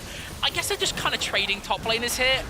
Whether or not, like, you know, I think Timotopper comes out of this one. Buying good time. It doesn't matter. No, he's buying because time. It means that they've actually been able to kill this Cassante. Eames is running back from base. This all you have to do right now. He gets out. He gets out, but he's still bought enough time that Eames is going to be back for this fight. This is exactly what you wanted. Oh, he's gonna stay. Oh, He's staying. I mean, it's Aatrox, so he can, but like, oh, it's cheeky. It's so cheeky. Oh, what a setup! And he can do. The shuffle has to burn the Emperor's Divide. I mean, it's Infernal Rift, sorry. So they do end up having Blast Cones to get out of that one, but that's scary. And there comes my DPs. Eden is back in this fight. Spoon King is ready, but no all out. Just going to be wet noodle slapping with this tank form at the moment. Timotopper low has no teleport, so cannot really afford to reset. This Drake, this Drake has to go out after all of that fighting. It ends up going to Bath anyways. My emotions are being toyed with. That Emperor's Divide out of a Kiyomiya was everything. If you don't manage to hit that Emperor's Divide, you lose multiple members and the Drake. All of a sudden, you're sat at 2 Drakes apiece. It's now Soul Point for Bath, and they're going to head straight towards this Baron. This is a really bold call, but they know that they're in a strong position. They are at a gold disadvantage as well, so they do need to look to actually take this Baron, force this fight, turn it, and they absolutely can turn it, by the way. Although saying that, we do see Cease and Desist taken down onto Eric, actually keeps him out. Last just completely obliterated Mio, and there is just a multitude of colours on my screen right now. Eden has landed so much to keep these players off of their team. Last is able to free hit with the amount of coverage they're getting from Timotopper, and it is a complete team obliteration. Look at him go. What a fight. You do leave Maru alive, so there is a potential for a steal that would be incredibly bold. I think Maru's not even going to try for that one, which I would agree with right now. So, Ex Machina, they may lose the Drake, but they're going to pick themselves up this Baron. And what can they do with it? Because so far, they've not been able to push these waves very effectively. It makes sense. You're against an Azir and a Caitlyn. That's brilliant wave clip, but you're going to have to start cracking these turrets at some point, really be able to put your stamp into this game, because, I mean, damn. What a team fight, right? Okay, so let's break this down here. The cease and desist comes through as well as the world on the back end, though. Maru actually gets hooked away from protecting their team, has to pop the glacial prison onto Timotopper. Spoon King is not able to find anything and ends up just getting solo ulted by Eden, which is the ultimate counter into this Cassante, and I don't think they have gargoyles at this point in the game anyways. And I think we really underestimate how much that hook from Drippy Darren actually prevented Maru from covering his team. Eden with another nice find, catches okay, dies for it, but gets a tower and gets the Caitlyn just as an ego thing. Yeah. But that is 700 gold shut down into Maru, and it's just Maru. It's Maru picking it up, which is not ideal. Just going to be able to use that Arctic Assault to get away. Last but look where Mio is. Mio can look for the shuffle. Actually, really, really patient play here from Last. Really, really nice condemn here. Wow. Nice follow-up from the team as well. This is a lot better. This is so much better than I expected, and I'm very, very happy. I think the Ex Machina took that one personally, losing that last game. Good. I want to see him play better. I think it was embarrassing last game. It was not a good game from them last time around. This one has been much, much cleaner. Despite the fact that bot lane went pretty badly, actually, the Caitlyn just wasn't able to pop off, not in the same way that this Vayne has been able to. Last can just walk people down. The condemn in that last team fight was brilliant. Just going to have to walk this one away. Have still got the Baron buff available, so they're going to have quick recalls once they do get out of here. Is Maru going to look for an ult here, really? No, I don't think so. Right, so, to be honest, this is just proof what I said. I think blue side's broken. 100% win right blue side. Yeah. I mean, it's strong at the moment. I think counterpick is undervalued. I think that teams are just bad at counterpicking. They leave it onto the wrong player. Oftentimes, when they do pick up a counter pick, it's not actually something that their player is good at, or it's just, statistically, this is the best counter, so we'll pick that one. I went on OPGG, guys. Yeah. See that? Look from downtown, by the way. Eric Eric. And this was the strength of that Vi pick that we even spoke about in the draft. Okay, you pick Caitlyn Karma, and I said this earlier, I think Caitlyn is kind of useless if she's not, super ahead. But unfortunately, even though Exeter fumbled the bag earlier, Caitlyn didn't get super ahead, and they do have a Vi who can just point and click kill her on repeat. Has really good team follow-up because Vayne is 8 billion move speed and can just catch these always. You obviously got the Blitzcrank hook as well, can follow up off of the cease and desist. Key target removal in these fights as well. It's just really, really strong overall, and it's honestly very, very impressive. Now, I want to know how long is left on this Baron buff. It can't be much time left. They are trying to crack this inhib turret open. I don't think they can. Probably just going to play with these caster minions and these turret minions here. There's They're the Baron goal. Yeah, so just resetting all these final Baron recalls, I like it. Now, Drake is up in 45 seconds. I do not want to see a split fight like last time. I want to see it clean, easy. I want to see well executed from both of these teams. It's in Exeter's hands to win this one. They've got a 10k gold advantage now. It's really stacking up. Huge power for Syndra as well. Has the Rabadons. Should be able to completely one-shot, in my opinion, the ADC, the support, and maybe even the mid lane. Whoever they feel like. For sure. And look at this vision control as well. Has swept out so much. One ward remains untouched. Timotopper just zoning Spoon King off the fight. Means that Eden is able to free hit and do that. It doesn't even matter because able to just space out this one. Vi choosing to go in. Look at where Cassante is while the rest of his team is getting obliterated. Eden, once again, able to free hit, so much facilitating. It's just walking. Last is going. This guy is just running at them. And what can they do? What can they actually do here? Turn tail and run. You just have to run. Look where Timotopper is. You can't move the Cassante into them. All out cannot be popped here. You will just die. I think Spoon King is probably just going to die anyways. Won't be able to dash out the Infernal Chains on this one. Does have the W. Pops the world and doesn't stop them getting out. That is 2 Infernal Drakes now. And after coming off of like no Drakes, the fact that they have the 2 Infernals coming through, they want to end. Whoa. Okay, let's see what this is actually holding. It doesn't...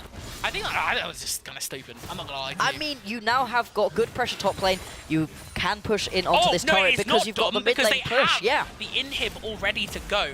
So they've already cracked that inhib open. They're going to look to take down that inhib turret. And I think this is looking close to kind of game. They don't have all their cooldowns available. Cease and desist not available. We do have like unleashed power, so they can still one-shot, and they can look for the one-shots on the tank as well. But it's final hours also just come back off cooldown. There's a lot to play for here. Huge amount. Baron is going to be spawning in just over a minute's time. It looks like Ex Machina don't want to be over aggressive. We've seen them fall afoul of that a couple of times. Instead, just going to look for some resets. Got a lot of gold to spend, you have to imagine. Just look at this play. And he flashes straight out of this one. Maru cannot find him. Ends up choosing to Glacial Prison the target that's on his ADC. But you're unstoppable during that ultimate. So even regardless of whether or not that ends up actually going on to anything, it doesn't matter. Because you've already locked down that target with CC. They're dead anyways. There's nothing that you can actually do in that situation. And the fact that Carlos just takes that much damage without the ult even being popped. A lot of Syndras, I think, in that situation just pop the ult to get the kill. He knows that he doesn't need to. The rest of the team will be there for the follow-up, and if you don't kill the Karma at this point, the Karma's expired. I'm sorry, but the point at which the Karma is good in this game is in the lane phase where you're constantly pushing and poking, and then once you get ahead, you get some extra speed-ups. At this point, she's not really adding anything, not in the same way that Drippy Darren is with all of these knockups. Right? Yeah, the Caitlyn kind of have also gone down. With the rapid-fire cannon, you have to admit she does a lot of damage, but she has to have the time to free hit, to lay down those traps, to get set around an objective, something she just does not have as this third... Flank TP from Cassante here. They're going to look for the pincer here. It's just... okay, it's 4. It's so they late. don't have it. They don't have this. They're just out. Maru's just going to go. And the scat of the week! They missed the Glacial Prison. The scat of the week comes through. Maru's just running like a psycho, but I think X is ready to turn this one. Last popping the final out will get caught by an insane Emperor's Divide, and look at who's getting picked up here. Eden is still free hitting onto this team. They can't find him. The cooldowns are so low on the scat of the week. It doesn't matter that the rest of the team is dead. Look at the towers are getting cracked open. Aatrox here with the World Ender instead of choosing to end the game. So much healing, and look, Eden's still free hitting. All out, it's almost over. Spoon King is almost dead. Maru is taken down. It doesn't matter they're taking Timotopper. Eden has been found. Wait, Eden has not been found, sorry. That is Vi taken out. The Zonya's popping through. I don't know if Eden was able to get the scat of the week off to live long enough to stay. It doesn't matter because we see the Vi flash forward. That's one tower gone in the base. There's so many minion waves crashing down onto this. It might be a second tower gone. This could be an open nexus. What am I watching? And the inhibitor.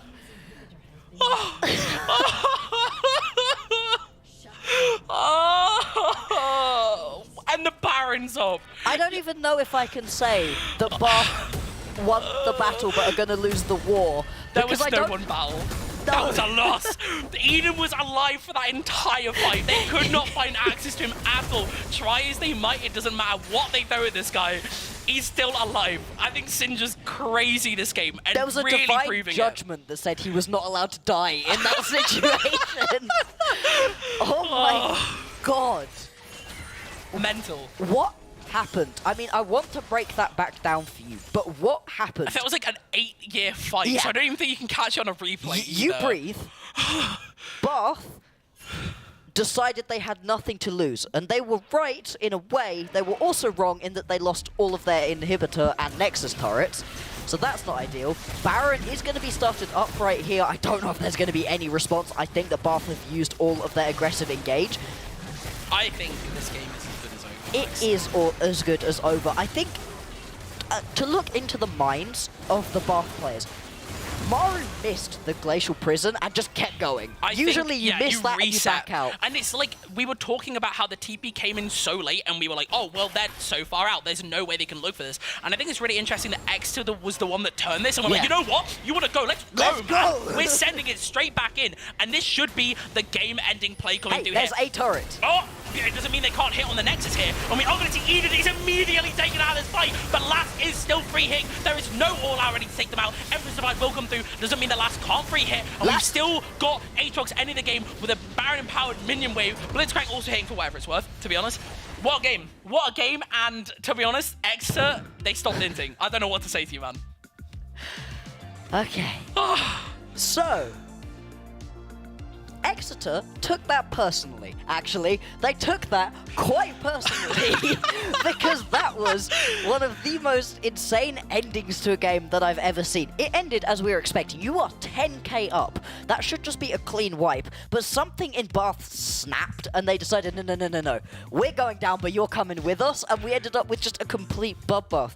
There were set situations in that team fight where Last and Eden should have died. By any metric, they should have died. And they were just, on their merry way, wandering around that team fight. How Eden didn't die in a couple of those situations was crazy. And one of the most insane things about that entire team fight, and the bit that baffles me the most personally, is that after all of that utility stone, after every ability, Zhonya's is still there. He still has Zhonya's. How and why he still has Zhonya's is beyond me, but it doesn't even matter. This game is over. We should be moving on to the next one. I would be shocked if Bath does not take blue side after that one.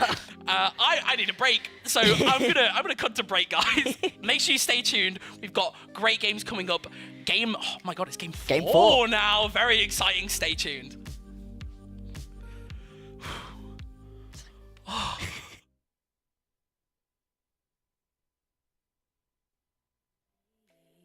If you listen to the words I say, you know that I'm okay. You know it's just a phase. Don't think I'm leaving 'cause I'm not at all. And if you get hurt, it's unintentional. I just wanted you to realize that I'm the one you like, that I'm the one you like. So where do we go? Where do we go from here? Where do we go? Where do we go? I don't know. Where do we go? Where do we go from here? Where do we go? Where do we go from here? Where do we go? Where do we go from here?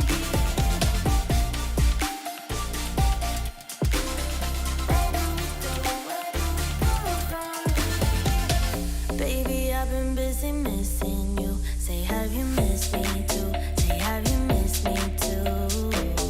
Was this intermission good for you? Yeah, was it good for you? Or are you just confused? Don't think I'm leaving 'cause I'm not at all. So if you get hurt, it's unintentional.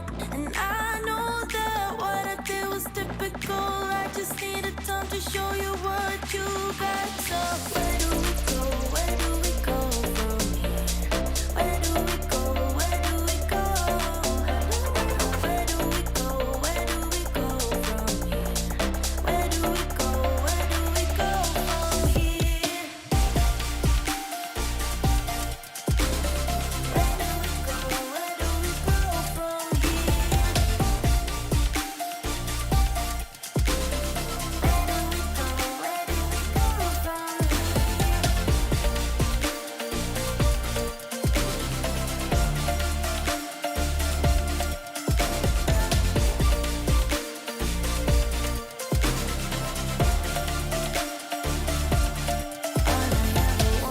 A sign from you, telling me you need me here just like I do. All I ever wanted was to make it through. Tell me, how about you? How about you? So where do we go? Where do we go from here? Where do we go? Where do we go? Where do we go? Where do we go from here? Where do we go? Where do we go from here? Where do we go? Where do we go from here?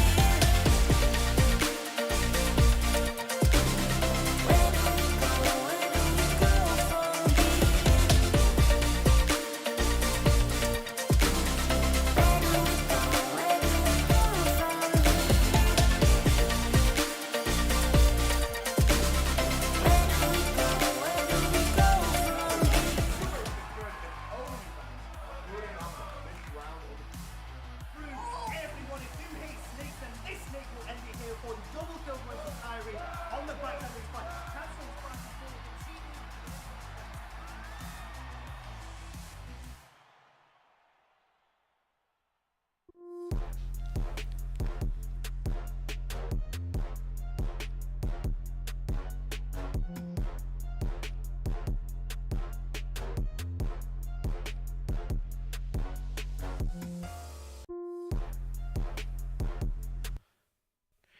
If this next game goes like the last game, I'm not going to have a voice, everyone. Welcome back to the University Esports Winter 2023 Grand Finals for League of Legends. I'm the Mag, this is Black Bloxer, and we are very, very exhausted after that last game. God, I mean, hey, I'm just sat there watching it going, the base, the base. The base! And you have an actual job to do during that team fight. Incredibly enjoyable from a color perspective to watch both teams decide that they actually didn't want to play good League of Legends all of a sudden. Because we have seen, up to that point, 30 minutes of good League of Legends. And then all of a sudden, both teams decided to take their brains out of their skulls and just fight. It was fun, though. I mean, like, that second to last team fight was absolutely baffling. Before we jump into replays, I just want to quickly talk about this. I think it was insane that Bath chose to commit to that fight after the Mist Glacial Prison. Yeah. And even more crazy that Exeter just absolutely sent it in there. Yeah. Because, like, I don't even think Bath was thinking of backing off. I mean... Probably not that too. I don't think they were thinking of backing off, but it didn't matter because Exeter did not give them a choice. Let's jump into these replays, by the way. Let's see the clown fiesta the last game was. I mean, it wasn't really a clown fiesta. It was actually pretty well played. The first bit was really interesting. A lot of back and forths. This early fight looks terrible. This was the beginning of a good early game for Bath. You managed to pick yourself up a couple of kills onto the Caitlyn, which is exactly where you want that first blood to go. Lasp just about manages to turn it back to stop it from being a complete disaster in this situation, and then bot lane just never stopped being like this. It was kind of crazy, and again, I'm always skeptical when I see a Caitlyn picked up where I'm like, okay, it's got kills, but like, is it going to do anything? And once again, like, it doesn't really matter how much damage Caitlyn was pumping out late game. Because people talk about Caitlyn being like the premier single target damage. I mean, this is just crazy, like overextension. But people talk about Caitlyn being like the premier single target damage AD carry. There's a Vayne. Yeah. That's a Vayne. That's a Vayne. And the Vayne was doing work. That Condemn, specifically around the tier 2 mid lane turret, was insane. I don't think we're going to get a replay of this one. Instead, we're just going to see some of these team fights. This was the Scatter the Week team fight where Eden decided that actually he was going to play really good this series. Just showing up, making sure that Spoon King couldn't stay around, constantly pushing people back. There was some nice good dodge there on the Emperor's Divide, by the way. There were some good Emperor's Divides, but none of them were game-changing. You know, they were enough to delay a team fight from going completely wrong for Bath, but not enough to really get themselves properly into this game. This one is insane. So messy. I mean, there's just so many things that kind of go wrong here for Bath, and not because of like any specific thing they do, but it's more like a series of things just happen to them, and we already broke it down. If you missed it, make sure you go rewind this VOD. It's really, really good. This has been like an incredible game. If you've just tuned in now, I beg you go watch this one after the broadcast is over. Make sure you stay tuned though, obviously. But it's really just one of these games where it's like, damn, they're kind of just going, and they kind of just go until the game is dead. It's such a shame we don't have like the 8 billion year long team fight. There's a reason for that. We have to go into the next game. Once again, if after this series, I implore, if you've just tuned in now, go and watch that game. One of the most insane games of League of Legends I think I've ever cast. So, you know, here we are. If you're looking for the team fight, it's the team fight where the Sejuani misses the ult and the whole team decides to just keep chasing anyway. It's a very enjoyable set of plays to watch. But what do you take from it as Bath? Beyond the fact that that last team fight was silly, because up until that point, you were in a pretty good position. I mean, this Caitlyn got kills. You just don't have that same level of impact, I think, with the Caitlyn Karma when compared to the Caitlyn Lux. So when you see the Lux banned out, do you pivot? Do you have to maybe take the Caitlyn later on so that you can guarantee to get a good support with it? Do you maybe pivot away from the Caitlyn entirely? As Ex Machina, what are you changing in this situation? Because what you had worked. I much preferred seeing a gank-heavy jungler, even if it was the Vi, which still has that individual element to it, of course. But still, a more gank-heavy jungler that has some individual agency of its own, to actually be able to turn that into a situation where you can make your own plays. You can get aggressive with that cease and desist, with that Vault Breaker. So I like that decision out of Ex Machina. I don't know if they need to change anything, really. I think they cracked the code and it's just put Eames on the easiest jungler possible. I think unironically, where Eames is, because like they are like so heavily focused on Evelyn, and like this isn't like a slight against him, by the way. I think it makes you really mindful of like the way you're positioning, the way you actually play around, and the way you kind of like can set up and catch people. Something like Vi, by the way, such a facilitator for this. It really does give them the opportunity to just go in, to focus on that one target. No need to worry about like, you know, messing up or any of that kind of stuff. Same with the Jarvan. It's why they're so good on that Jarvan, because, you know, it's just you go in, you Cataclysm, and they're done. You find them or you don't. It's just That's how your it play. works. Whereas something like, I feel like the Lee Sin, way too, like, you kind of need to just know what you're doing with that. And, like, yeah, it's been picked before, but it's just too, like, it's too kind of risky in this situation. And also, like, I didn't really, what are they picking the Rel as well? I know it's not, I know it's like Rel, so it's not like that hard. But at the same time, it is kind of telegraphed. It isn't necessarily the easiest to farm fights if you're not like super coordinated. Whereas if you've just got a go button, it's completely different. So the Vi, the Sejuani, that kind of thing. Yeah, for sure. And we should see this jumping into this next game. Bath putting immediate respect back on Vayne. I don't want to play against that again. I kind of respect it. They Yeah. tried cooking a draft against and it just didn't work. It didn't work. It's fine. You have decided not to play against it again. I respect that. It's going to be the same bans out of Exeter. You have to imagine the Wukong. Oh, yeah. That Syndra gone. I It's wouldn't been be shocked. terrifying for both teams. Actually, whoever's managed to pick this one up has had a really good time. But if you don't, you leave the Jarvan up. Okay. Okay, so in my logic here, if I'm Bath, I'm like, okay, no, we don't need to ban the Syndra, guys. Get rid of that Jarvan. We'll First take pick it. Syndra on first pick. First pick it. It makes Can't so much take on. sense. But the Rel's good. Rel. So surely as Exeter, you take the Syndra right here. It's Yeah. super strong. Of course you do. Now you need to pick into it. Do you want the Sejuani alongside the Rel? I don't like this I don't like leaving Syndra open and taking Rel. I think that Syndra is way too She's good so into strong. Rel. And also, it's specifically Rel as well. Like, if you Yeah. are looking to take that Rel off them, look for the engage. You can put it either jungle or support. Point being, you take that Syndra for yourself. In my opinion, it's not particularly hard for ease of execution, which we keep going on about. I'm very sorry, viewers at home, but it is so important when you're coming into this level of play. Yeah. But I think that Syndra itself is just so... I respect the Xayah-ish. I'll get into that in a second. But I would have preferred, you know, Bath taking that Syndra there. They can play, you know, anti-engage for that Rel. The Scat the Week doing so much work as we seen last game. Okay, so with the Xayah picked up, you pick either the Azir or the Orianna into the Syndra, and you lose that matchup. That's fine. We know how this one works. With the Xayah picked up, do Bath respond by picking themselves up the Rakan? Because if they don't, you leave it open to a Xayah Rakan. And I think the Xayah Rakan plasters over a lot of the issues that Xayah can end up running into. And indeed, as soon as you leave it open, it is going to be picked up. Now, Rakan individually into Ezreal isn't great. If it does end up being the Ezreal-Rel bot lane duo, it's not individually great into that, but it is just great into team fights in general. It's the better part of Xayah Rakan, I think. And the Xayah is just going to be safe enough. And we have issues with Xayahs because you can get poked out constantly. There is plenty from the Ezreal in the individual lane. This is going to be tricky.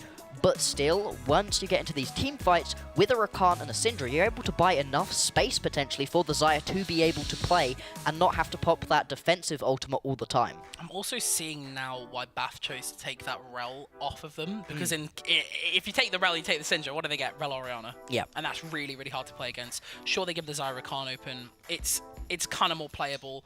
And Bath taking away last Ezreal, kind of respecting... I mean, not taking it away. The Xayah was picked, sorry. Yeah. But Ezreal, you know, it is fairly safe. Whether or not they'll be able to play as well as last is a different story. We'll see. I kind of think it's doable. I think, you know, everyone at this level is, like, very good. Yeah. So Ezreal, it's more about whether or not they can actually find ways to be effective in team fights here. And I think that's going to be kind of hard into like the Syndra Rakan. Although Rakan maybe not as much, but definitely Syndra in my opinion.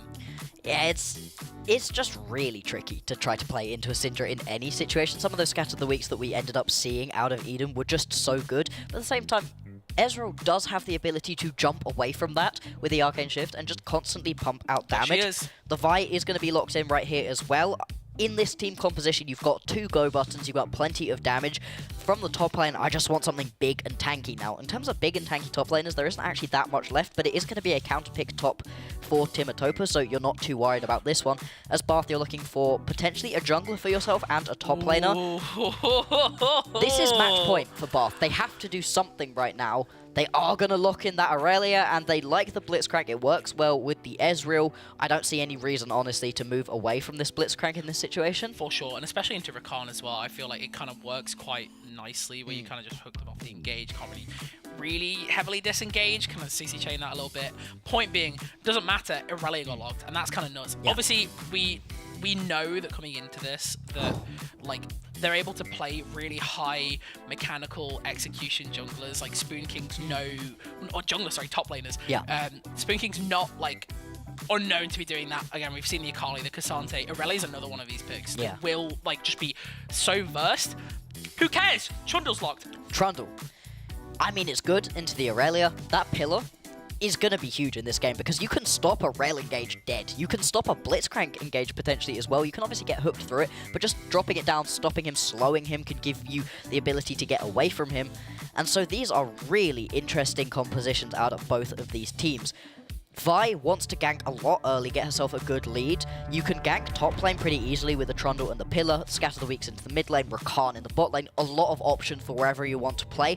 I could, however, see, Eebs just wants to go bot lane, I think. Again, this is another situation where trying to get a lot of kills bot lane can be good, although Ezreal does make that a lot harder.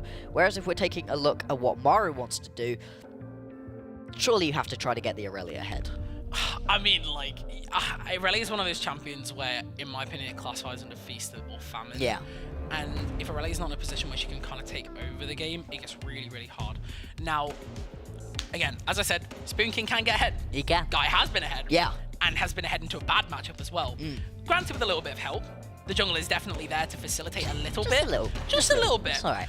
Point being, though, Aurelia can take over this game. I think it can cause a lot of issues in these late game team fights as well, if it is already ahead. Aurelia is just kind of annoying as well. It's one of these champions that you can just like whack the whole breaker on eventually and just send to a side lane, which you will see with Trundle. Who do you go to? If the Trundle's not ahead, he loses that matchup. If the Syndra steps up too far, you lose that. You're really playing around that scatter the weak, and Aurelia has a lot of dashes with minion waves around, that becomes quite risky. It's hard. It's really tricky. It's hard. I think they've taken a very specific draft where it's like, yeah, we know you're going to lock something easy to gank, but we're not going to make it easy for you. Yeah. You will have to give something up. And we were talking about trades is like the name of the game for Bath here. Chocolate Children, obviously, in game that they won, was very focused around like,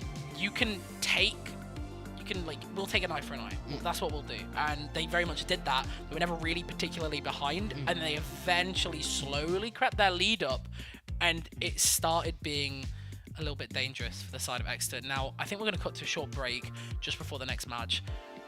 I have a lot to say. I think we're going to save it for the game because I do want to see how this goes. I don't want to, cast or curse it. And I think we both know that this game is not going to go how we envision it at all. Make sure you stay tuned. It's going to be a banger.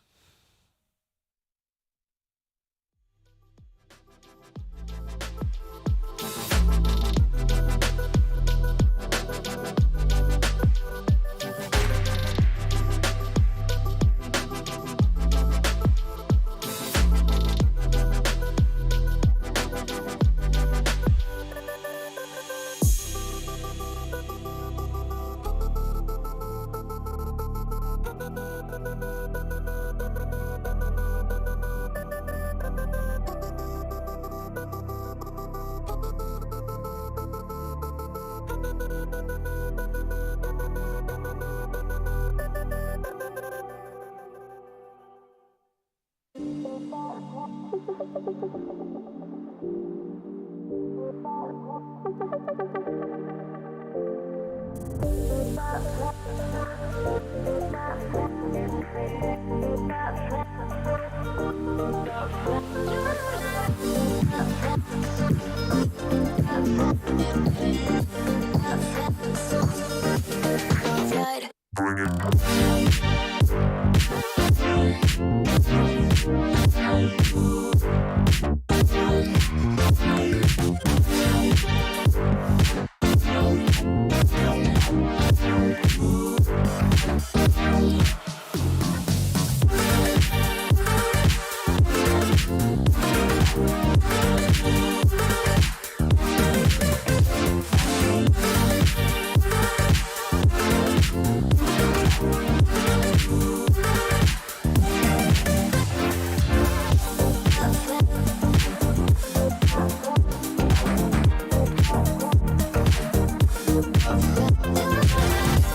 Are you happy? I want my £5 Ocean Krog. I deserve my £5.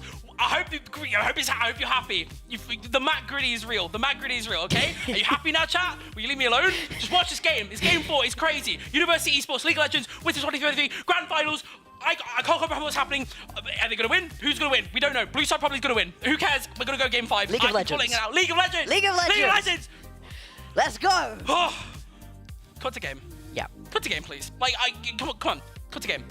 Make it happen. Please, Prod. I love you so much. Also, shout out to Prod. You guys are the goats. Been having a great day today.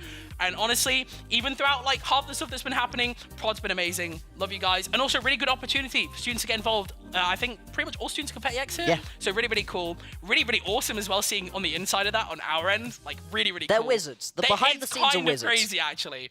But yeah, I'm really, really excited to jump into this game. It's going to be nuts. And if it's anything like last game, I'm going to lose my mind. And my voice. And your voice. Yeah, you do not. My voice. You do not actually get to speak. Hello and welcome to the Mac Loses His Mind podcast. I'm your co-host who's just watching this descent into madness quite gleefully, actually. I'm having a really, really good time. But this game, the drafts made us do this. They have sent us insane. We have an Aurelia. We never get Aurelias. We are being spoiled with an Aurelia versus Trundle matchup in the top lane. There's a Blitzcrank again for the 3rd time. Yippee! This is why I love University Esports, because these are really good players who just want to troll. Like, it's great. It's ingrained in the university player that they want to have the most fun possible, which is a great way to live, and so we get drafts like this. I love it. I mean, watching the average team fight, like, really? Are you really a university team if you're not absolutely sending it every single opportunity? I think you're doing something wrong. Game is ready. We're going to jump straight into this, and we're getting the first stack. The first stack of the series. Send it. Flash Q, please. Make it happen, Carlos. Please deliver for the audience. Never mind. Nope. Okay, whatever. Game's over. I'm here for no reason. I'm here for nothing. Alright, so let's see where these junglers are going to be starting, because right now you've got a lot of spicy options. There is a potential to try to go bot lane and keep that gravy train rolling that we have from the previous one, where there was just so many kills back and forth, but these are very different lanes right now. The Ezreal Blitzcrank has the potential to go in, but you're really waiting on that second item, that Manamune, to come through for Eric to be able to actually deal the damage that you need to make that bot lane work. And last, he's really good on the Xayah, but into poke matchups doesn't always have the best time. So top lane could potentially be a really explosive lane for us to watch. And I gotta be honest, I've not seen the Trundle Aurelia as a matchup, even in solo queue, in quite a while. Yeah, for sure. I mean, it's definitely one of those matchups where, like, I'm not surprised. Trundle's been on a bit of a rise recently as well. I've seen it picked a little bit more. Now, it's probably going to be the most interesting matchup coming into this game as well. I think every other lane is particularly kind of dry, especially mid lane. Again, as I say, control mage, epidemic. Like, it's never particularly fun to watch the lane phase of these games until the junglers get involved, which, let's be real here, they probably won't be. I just watched myself gritty on stream on someone's phone, so that's very, very epic. But, like, look at this immediate early trade here from Spoon King. Even though the passive is fully stacked, Timotopper goes flash. Instantly. And it doesn't even matter that the passive is stacked up, that the lethal tempo is ready, because Trundle will just run you down level 1. Like, the Q steals so much of that, like, bonus damage early, it's ridiculous. It's insane how much damage it steals as well. Engage here from Drippy Darren on the grand entrance. Might not actually find anything. There's a level 2 kind of wet noodle fight here. Carlos just slowly backing off, trying to get Last in a bad position for the Q. Last pops the W, and it's going to be particularly stronger with the Rakan, although not able to be there follow-up and add a little bit more bonus damage onto that. Oh my goodness. Ghost was popped right there. Last has already blown a summoner spell just to try to get as aggressive as possible. And I love how much these players just want to fight, want to get themselves as many early kills as they possibly can. Junglers did decide to start towards the bottom side, are going to be working their way up towards this top lane. And you can see Ping's already up onto that top lane. Maru going to be heading straight there, has decided not to clear his blue or his Gromp. Oh, and it's interesting, we already see Maru just like pathing straight up as he said. Spoon King's looking and actually lands the CC. Timotopper has no flash and Ghost has already been popped. This should be one dead troll on my screen. And that's first blood picked up by the Rel. Not ideal. You'd love to see it on the Aurelia here, give her a little bit more pressure in this. However, saying this does crash the wave quite nicely. Should be able to get a recall off, although saying this, Trundle does have the TP, will not lose out on any real XP or gold and shouldn't lose a ton. However, what this has given is a little bit more room for Lass and Drippy Darren to play a bit more aggressively in lane. They know that that Rel is on top side, has skipped the camps, will have to take time clearing that all significantly behind. The hook actually lands, but Lass is still free hitting onto Eric. Drippy Darren willing to take a couple of tower shots there like a Chad, and actually is in a fine position. Maru also getting leashed here on the crab to catch up a little bit before Spoon King resets, because he knows he's never getting back to lane in a state where his wave is playable. So he actually ended up just going to help his team, and that's like quite nice, and you love to see it, because like, obviously just so far behind on this. He's already decided that he's going to have to teleport back to lane. Might as well give his jungler a little bit extra, and with that first blood, as well as that extra leash, you're in a really strong position right now as Maru. And Maru's been having a decent series so far.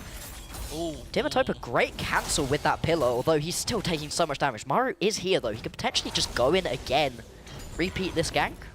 Interesting buys the 2 cloth armors as well, probably also going for a bramble vest just at the start, just like that. Also not buying damage kind of hurts Trundle a little bit. Maru going wide on the Hex Splash will not find the Q there to secure the CC. Would have been really nice as well, with Spoon King has a nice wave to stack the passive off of. But in a way, it's kind of nice that he just gets to farm up. That wave is quite a farm disadvantage right now. Trundle was able to free farm up off of that death with that teleport back in lane. But in response, we do see Vi step up into their side of the jungle, take away these raptors. They know that Rel is a little bit slower on the clear, can afford to take away resources here with this Drake coming up as well. They know where Rel's position is, and it's once again one of these things where it's like, okay, we kind of know where you're playing around the map, and a couple of missed plays can start adding up, and Exeter will find leads elsewhere. And it's really interesting to take a look at the items that are being built right here. Spoon King going straight towards the cloth armor. He's going to get a decent amount of damage right now onto Timotopper. Has got that 5 stack up. Timotopper needs to run. Does take a turret shot though, so both top laners going to be pretty low on health. Looks like Spoon King going to try to go back to base right now. Went with the double cloth armor, so it's clearly going straight towards a bramble vest. Might even invest into bramble caps as the start, and then you can just play into this Trundle. This Trundle is pretty neutered once you don't have that just constant healing, although the damage reduction does still come through, and it's still not a great matchup, but it is far, far less devastating. Popped as well here. Wow. He knows he's not doing anything this game, actually. I like it. Not necessarily not this game. Definitely not in this lane phase. Yeah, 100%. Trundle kind of like just does that. Yeah.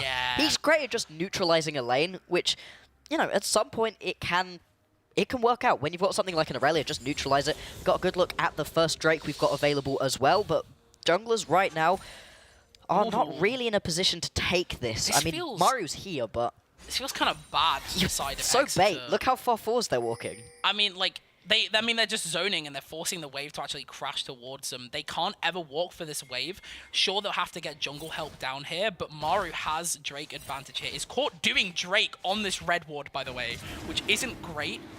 But what are they going to do about it? What's this Vi going to do? Nothing. Rel clears this Drake surprisingly So quickly. slowly. No, I'd say surprisingly quickly for a tank jungler. Yeah, considering it's a Rel, doesn't also take that much damage from it. I know I've been trying to take it as a Sejuani by myself. I'm like, this sucks. 6 years later, I have no health and the Drake is still absolutely fine. Spooking's kind of been caught behind that pillar, taking a huge amount of damage. Just having to do the absolute most to get away from that situation. Usually, the way that you play versus Aurelia, the play pattern is, she has 5 stacks, you die. Or she has 5 stacks and maybe you manage to limp away and survive. Whereas it seems like a 5-stack Aurelia right now just doesn't mean anything. Timotopper is perfectly happy to keep getting aggressive.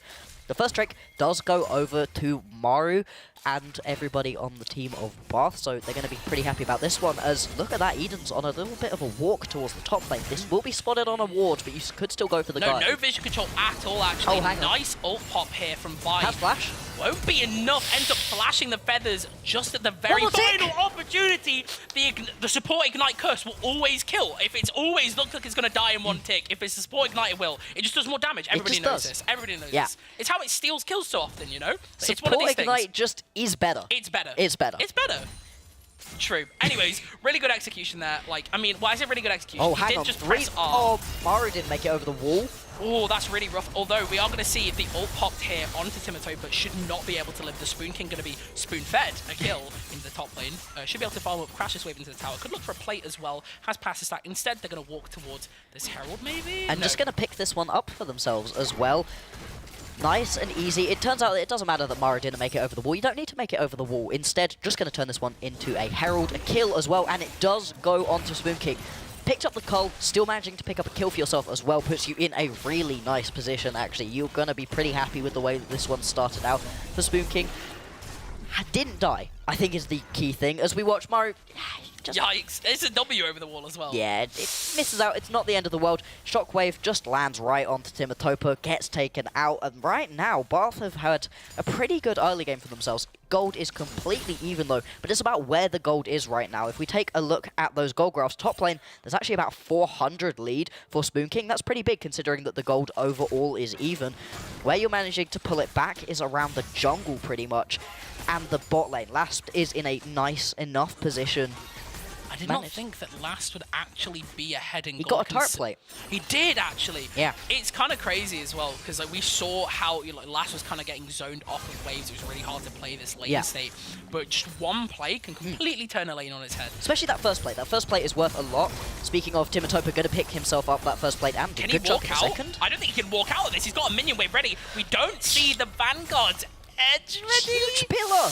That pillar was brilliant. I think Spoon King was looking to have one more dash in and then pop the Vanguard's edge. Look who's lurking. We see Eames in the bush, but does Spoon King read it? I think he's going to get ego and maybe go in.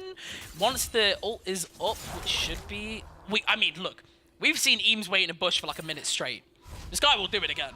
There's now a ward in the next one, but I don't think the next one's going to save you, actually. To spend on if Spoon King is going to step up. He's gonna. Will he just randomly sidestep? No, he won't. And the pillar should actually come up behind him after the season desist. Will not actually look for it. Oh my goodness! He actually kills Eames here. I don't know why there was a reluctance to use the pillar there for Trundle. It feels like a bit troll, if you will, to Get not. out. What? Leave. The joke's so obvious. Speaking of, we do see the hook onto the Rakan. Just the dead. ult actually ends up hitting the Ezreal. Last cannot follow up. I'm confused why he didn't E back, but he could have already been I think he was burned. already dead, yeah. Yeah, that's kind of hard as well. I see the W angle from behind. Scout of the week? Where is it? Scout of the week has been burnt already, Okay. and Eric has just killed last bot lane. I guess. Oh, he got hooked. He got hooked.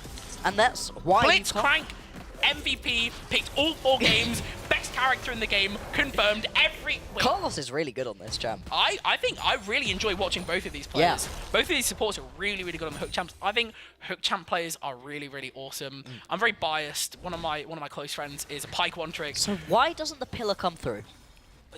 Pillar. I'm confused. I Pillar. think the pillar... It misses. Wow, that's... So I think his logic is, oh, well, Spoon King's going to keep walking out.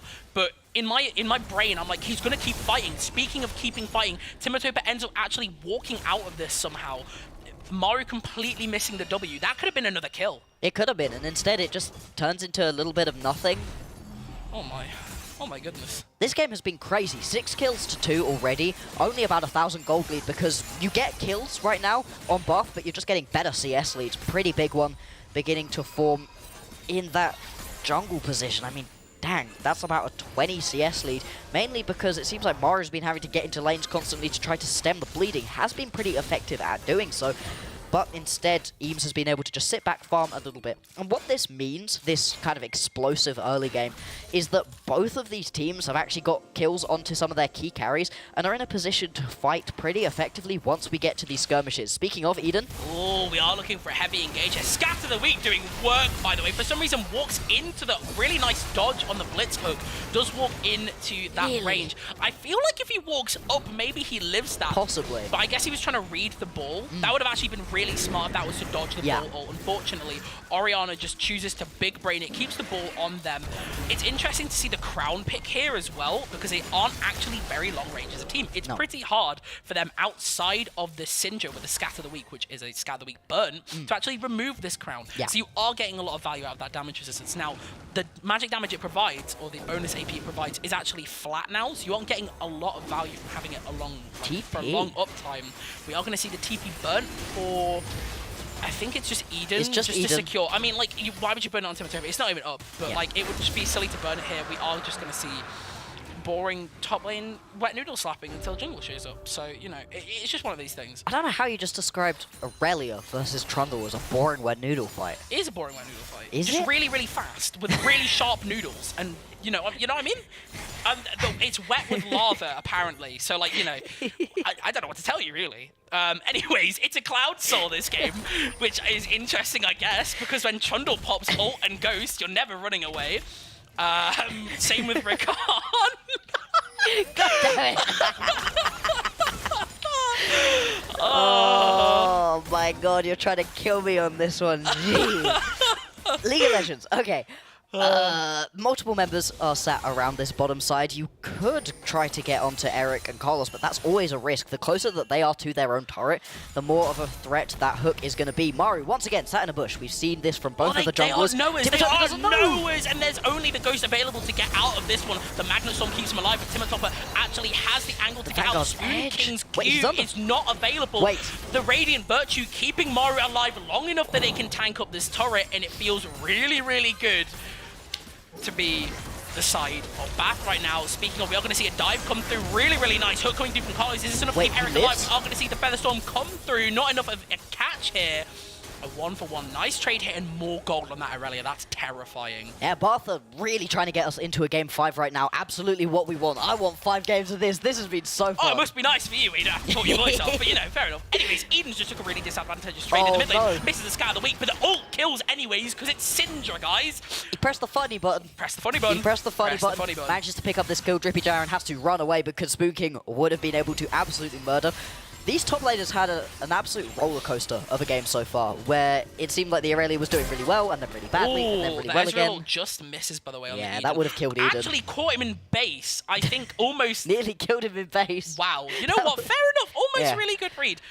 Timotopper just doesn't know, gets caught out. Multiple stuns, they all land. Really good layering of the CC. At this point, he gets to run away, has to walk through that Vanguard's edge, though, and that slow just gives him that little bit extra. At this point, I was getting a bit nervous, but Maru knows, don't try to hit anymore, just walk out, tanks up the maximum number of shots that he could, allows his Aurelia to just pick up one last kill. Spoon King is going to say thank you very much, and now has got that Bork completed. So this is a very scary Aurelia in the 1v1. When it comes to the big team fights, if you get CC locked, very squishy to be able to take out, but that's not what this Aurelia is about. He wants to sit in the side lane and just constantly try to push, bully out this Trundle, who was bullying her out so much during the early game. For sure, and they are 9 gold away from this cull being finished as well. That is going to be a kill's worth of gold spike. Will be 100 gold bonus gold total from this cull as well, and should be able to sell it for a cheeky amount of gold. Obviously, a little bit less because it's a starter item, but at the same time, it's still a pretty significant gold lead. My wonderful observers at home, well, not at home, in studio with me, I guess. Can you show me the gold differential? That is 1.2k Yeah. in top lane already, and That's that's huge. really, really big for this That's time in the huge. game. Bot lane pretty even, mid lane pretty even, jungle even are really even. The top lane is really where most of this gold lead is at. It's about Top lane 2,000 for weak Bath. roll, by the way.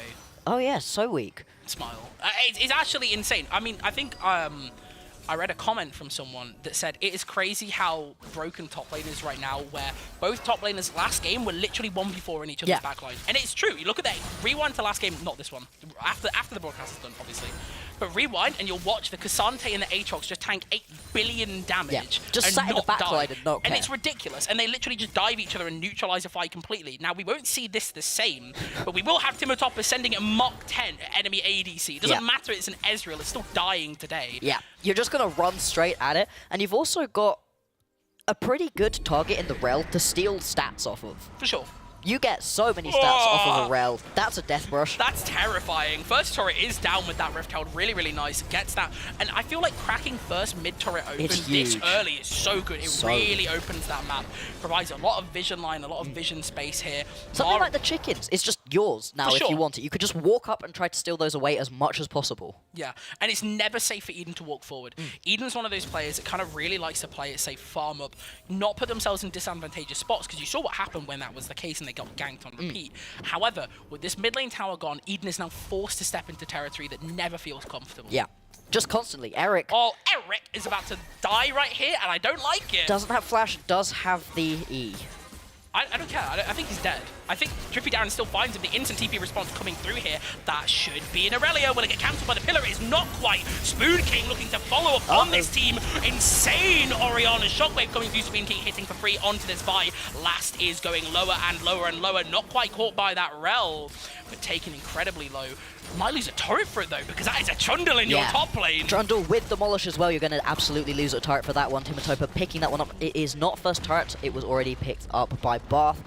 And so Bath are going to turn this one into a kill and a Drake as well. Sure, it's 1-for-1 in terms of the kills. The fact that it was only 1-for-1, I think, is really lucky for Exeter. That could have turned into a really nasty situation very quickly. Instead, they managed to get away with it being pretty even across the board. It wasn't a 1-for-1. It still was. The Ezreal died as well.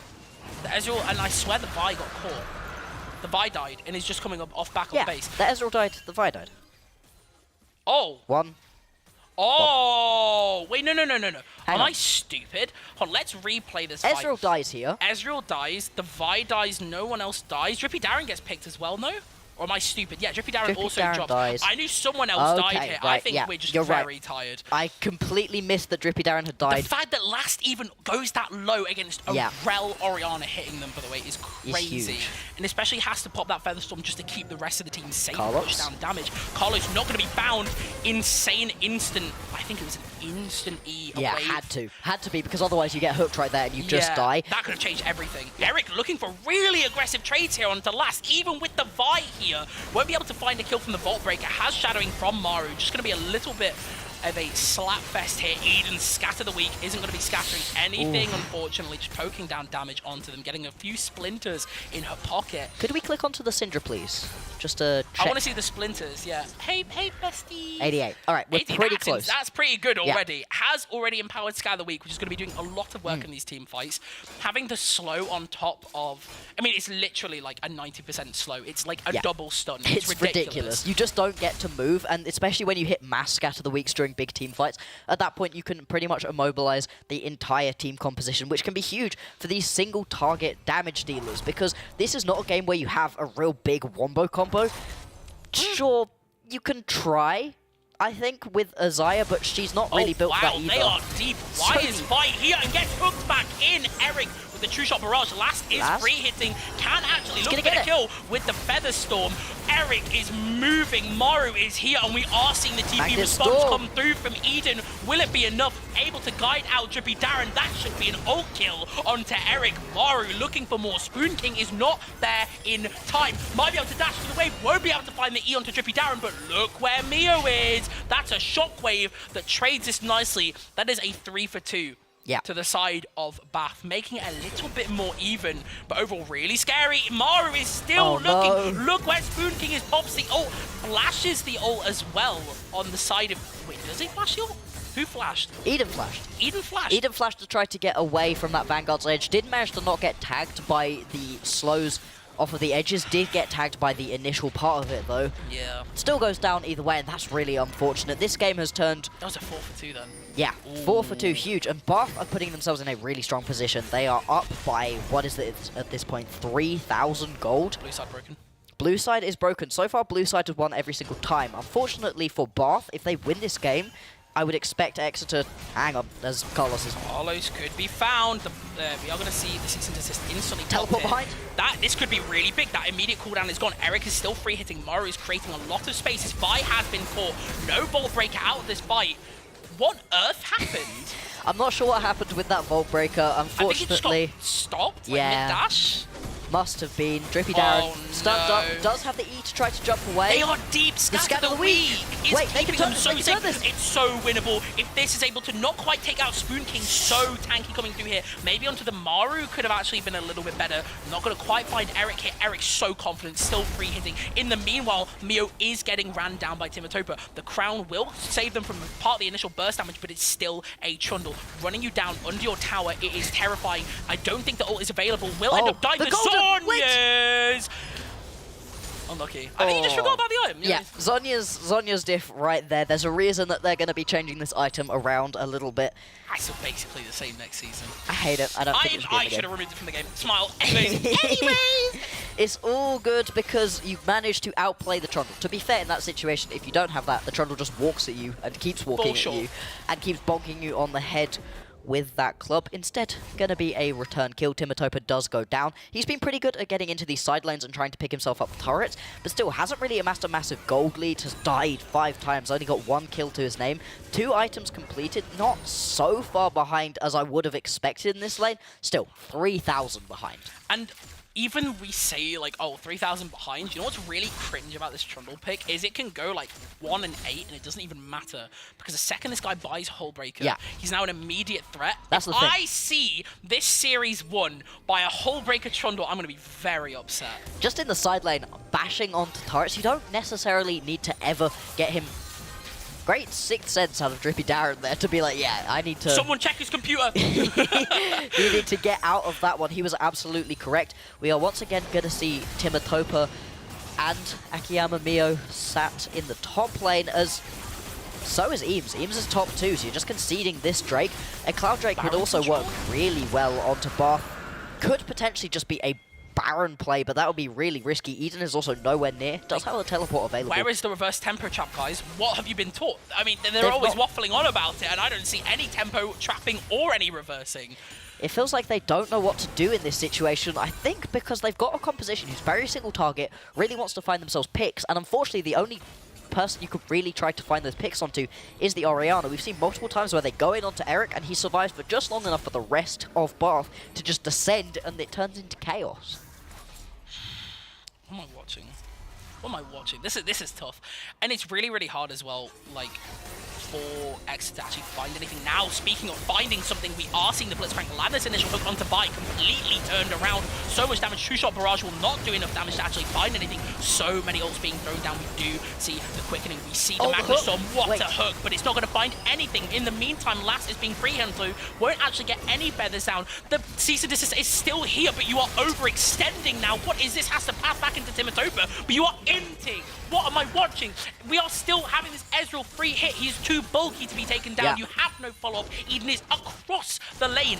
This is just bad play. It's not good. You're trying. So many ultimates were being blown directly onto Carlos, which is... still look. This is a dead Orianna. You still get Baron for that, though, right? Can they? Surely. I don't think they can. Can they? If they walk up, they're losing. They're going to lose turrets. 2 turrets. They're going to lose 2 turrets. Don't worry, Carlos is going to deal with it. Let's see, this Baron is getting pretty low. There is a smite available. Can Eden stop this? Even if Eden can't stop them from doing the Baron, he can stop the resets. What's Blitz going to do? Clear the wave? Wait, he's dead, though. Now Okay. Drippy Darren's dead. Okay, and the inhibitor is gone. The inhib is gone. Oh, I hate Trundle so much. He doesn't survive, at least, in this situation. Yeah, I think this is a very dead child, unfortunately. Wait. No. Wait. No. Wait. No. Wait. No. Don't do this to me. I hate this game. I mean, I love this game. Never mind. It's fine. Trundle. I love this game.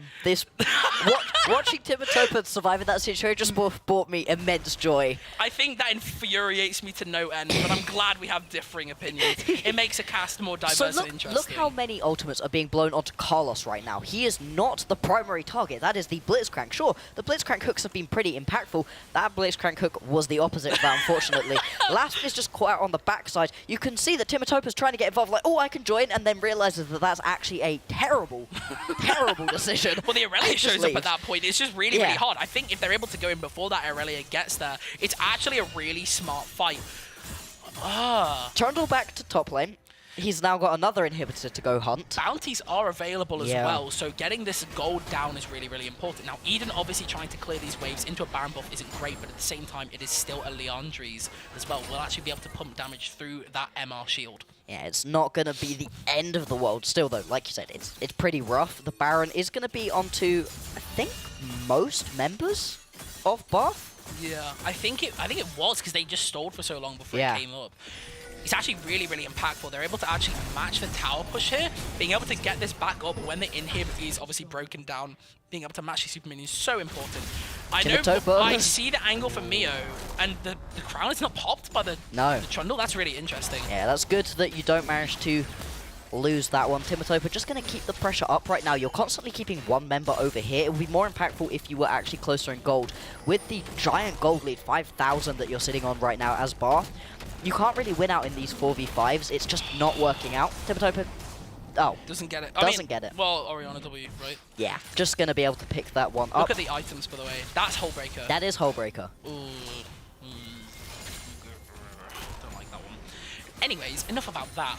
Let's look at what's happening around the rest of the map. Eric is just slowly sieging mid lane. Can play really nice range as well. It feels really, really hard for Xayah. I feel like every time we've seen this character picked out this series, she's never had room to breathe. And this feels like no exception, right? When has Last actually been able to fight in these team fights and actually play them the way he wants to? What's the answer? He hasn't. So it's really, really tough. And especially coming into a fight like this Drake fight, when is he ever walking into this pit? Like, he maybe, okay, sure, I guess, like, oh, it's just really, like, Ezreal being annoying, but, like, the rest of the team is creating so much space. Like, if Orianna's still in the side lane, then sure, she's not there, but Spoon King is so ego.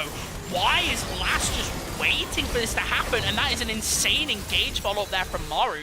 Ends up getting over the wall. Spoon King willing to burn the flash. Maru will flip the Drippy Darren back in, not able to find it quite yet because they can push into the base. This could, yeah, I think they need to end this before Trundle can actually do something. They need to get these waves up. Look, you see the instant defend pings on that turret back there. Someone needs to reset and deal with that.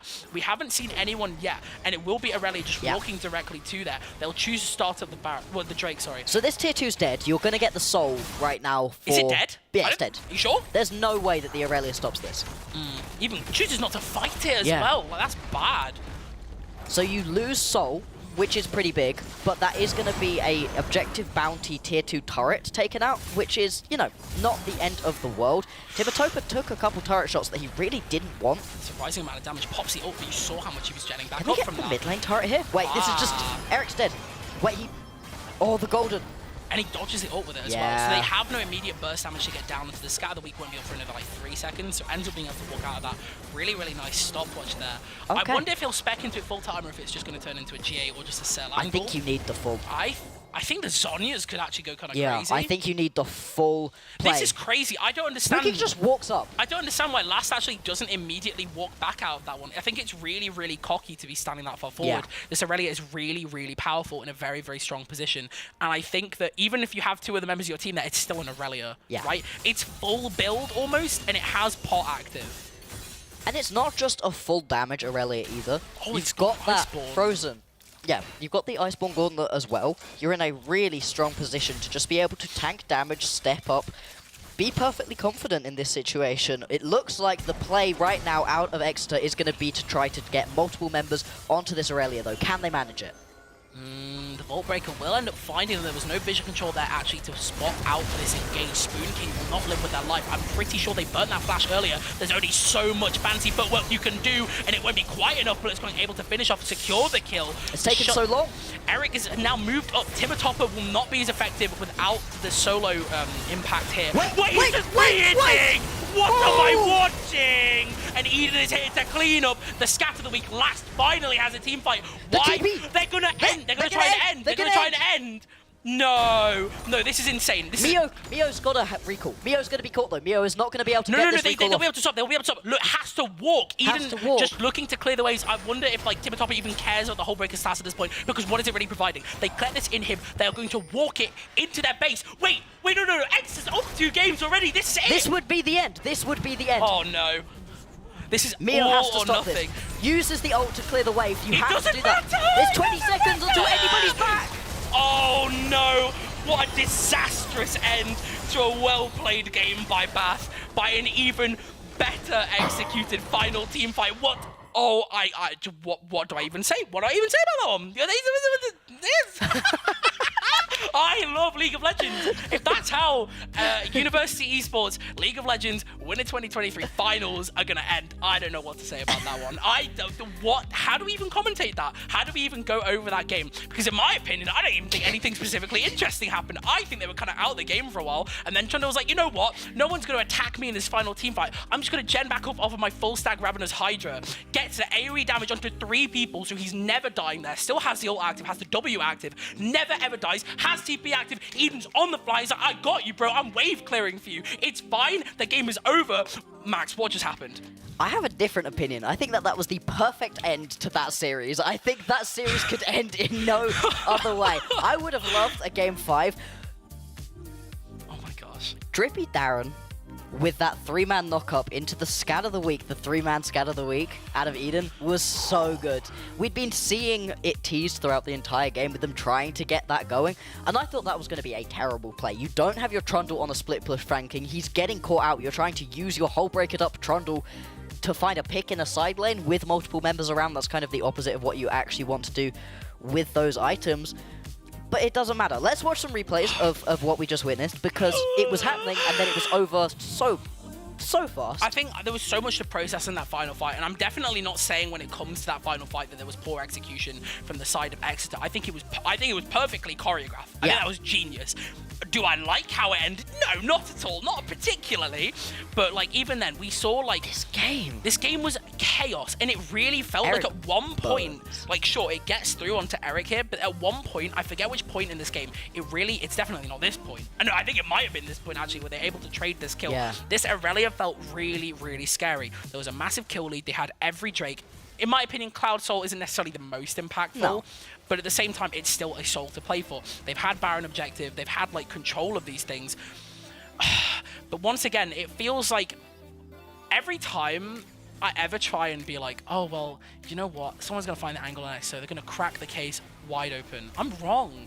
I'm just wrong every time, because they just pull something like this off. It's almost like the Trundle was picked not to win the game. Not to win the lane, sorry, but to win the game. They knew how they were winning this game. And I think it was perfect in the way that we got to see some of the best picks throughout the series showcased in this game. Maru had a great game on the Rel. I think that Eric was showing off the way that the Ezreal has been super impactful as well. And Carlos, that Blitzcrank on both him and Drippy Darren were excellent. This was just such a brilliant play out of Bath that it feels like they should have lost it at this point. The fact that they lose this game in the end, and I'm sure we'll see it on the recall. So you go onto the Aurelia. Now the Aurelia at this point is 10, 1, and 5, almost full build, like we said. It takes forever to kill her. What's Trundle health bar? So they actually get the Aurelia down. Mari obviously doesn't have enough burst damage. Eric cannot free hit here. He we know he can. He is free hitting. What happened? So Drippy Darren just hits the most insane knockup of his life, and Trundle is on his W, and he's just genning. That AoE gen absolutely changes the game, and it is the instant double TP. They know. And what can Mio do? Like, yeah, there's no resistances there, but Trundle is the ultimate, like, really fast tower taker. It doesn't matter. He has the W, and there's nothing he ever does here that wins the game, unfortunately. No. It's so hard, but what an insane series. And you know what? congratulations to Ex Machina Yeah. for being our Winter 2023 I feel finals like- winners. I feel like we're glossing over this. Yeah. Like, that's In insane. the insanity of that final game, I feel like we missed the fact that they just won the split. That's insane. Congratulations to them. Honestly, what a run it's been. If you only watch this finals, you probably don't think that that team is as insane as they were. This was the only series in which they lost any games whatsoever. They had been just cleaning house, absolutely sweeping whatever opponents they came up against. Every single member as well was just really, really impressive. There were individual carry performances pretty much out of everybody on the team. And they deserved it. They deserved the win in the end. Of course, we would have liked to have gone to a 5th game to have something, you know, extra special to be able to cap off this split, but I think the winners, in the end, Ex Machina, were the best team that we had. And part of me, deep inside me, has always known this since I first watched Ex Machina, like, not even this split, but last split, and then we saw the makings of it in this split in our first broadcast together as well. This team has been a step above everything else we have seen so far. Even dropping a game today, Bath, no matter how well they played, no matter how good they were, it feels like it was written. The script has already been wrote. They were going to win this. They were going to win this. I can't see it any other way. And they won it in the most Ex Machina way possible. Does that make sense? It literally was a Deus Ex Machina, right? They won it in the absolute most them way that they could have done. The second that they lost the game, it felt like a flip just switched. They were crazy in game number 3, and then in game number 4, I mean, they were so far behind, but they never gave up, and they were willing to just go crazy, find that final fight. And when you have a split pusher, when you have something like a Yorick, a Trundle, even a Gwen, something like that, who can split push really effectively, you misstep on any team fight and you lose multiple turrets or the entire game. And there's so much trust put on each player for the side of Ex Machina coming into this game as well. I think especially something like the Trundle, the way that Timotopia was playing is something that you only really let happen when you really know your players. This team is one of the most weathered rosters out of every university esports team coming into this, and sure, there's been a couple of changes over the years, but it's still the same Ex Machina. And honestly, what a crazy series. If you have only just tuned in for the finals, I implore you, I beg you, please go and watch the rest of this series. It is seriously been some of the best League of Legends I've casted. It was really, really fun the whole way throughout. We'll be back after a short break. We should have an interview with one of the winners. Make sure you stay tuned.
Christmas.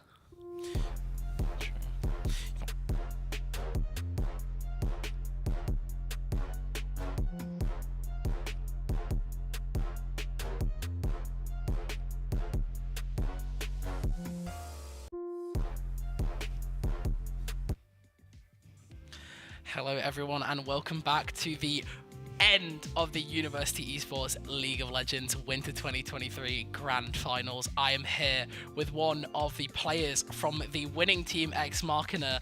Love to see you again, Eden. Oh. No. Hello. Oh. Hi, how are we doing, guys? I'm good. So we just witnessed a pretty crazy series. I think it was nuts. I personally am can't like, hear anything. I don't know. I'd love to get their opinion on it. But I would. I mean, you've heard our opinion. so I was thinking that wasn't a reverse tempo trap, but that was a lethal tempo trap. if you think about it, because not only did it, I mean, it was a swift final execution. I think It was. It was, you know, they took the tempo. Although I would say they did reverse the tempo. Tempo was reversed, but it was reversed lethally. Yeah. A reverse lethal tempo? Ooh, but that just be Conqueror. I mean, what? Anyways, we should probably give some actual insight on this game while we wait for the tech stuff to be sorted. Unless Really? it'd be really bad if if Eden was just talking this whole time and we were just like, oh, yes, ignore this guy. Yeah, but wow, what a game! What a series of games! Really impressive, genuinely, out of both of these teams. We're gonna obviously talk about Ex Machina a lot, but I would like to just give some final parting congratulations to Bath for making it this far through that lower bracket run that was absolutely insane. Getting knocked out in round 1 can do a lot to the mentals of teams, but to be able to make that kind of lower bracket run where clearly they were playing in really good form as well, just kept themselves in it, and then to get into this finals and actually trip up Ex Machina, that's huge. And also to put up that much of a fight is crazy, but that game as well in particular wasn't even like poor execution that got, I mean, it was one mistake. Yeah. It was one mistake that lost that game. It should have gone to a game 5. For sure, and I was totally expecting it. I was really, really impressed overall with how Bath showed up. They kind of put me in my place in terms of when I was a naysayer early on. Yeah. And sure, they didn't take the W at the end of the day. So, you know, at the end of the day, Exeter did win. But a lot has to be said about Bath. I think they're really, really impressive players. Second place is insane. Huge. It's for still a team nuts. that we've not seen getting into the upper echelons of the tournament in ages. And I wanna particularly shout out like Maru, who like that everything, and I know people from Exeter have been like, yeah, Maru's the GOAT, like they're the best player ever. Yeah. Maru's actually very good. Really I good. think Maru is like very, very good, and we've seen them like play very consistently throughout the entire series. Yeah. Apart from that one Sejuani. At that point, it wasn't even point. a Maru diff, you know what I mean? Yeah. But no, really, really overall impressive play throughout. Like, I was really, really impressed. And just congratulations to Bath for getting this far. Yeah. You guys are also the GOATs, but you're not the GOATs. No. You know what I mean? Anyways, we're having some tech issues, so we're going to throw to a quick break.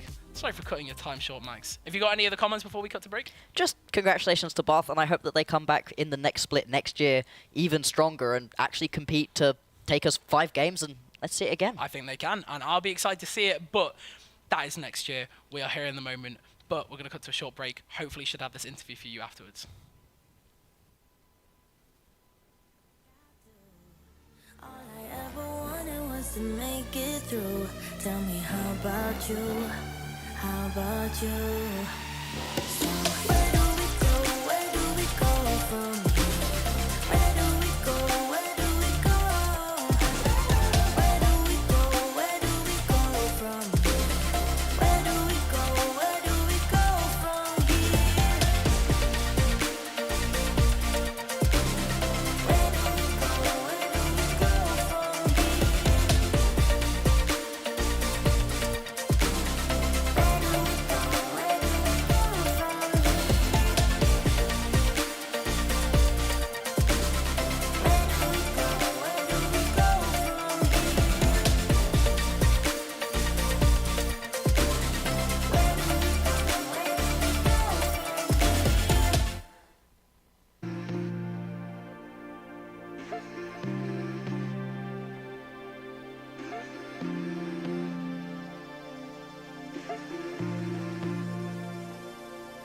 Say you love me.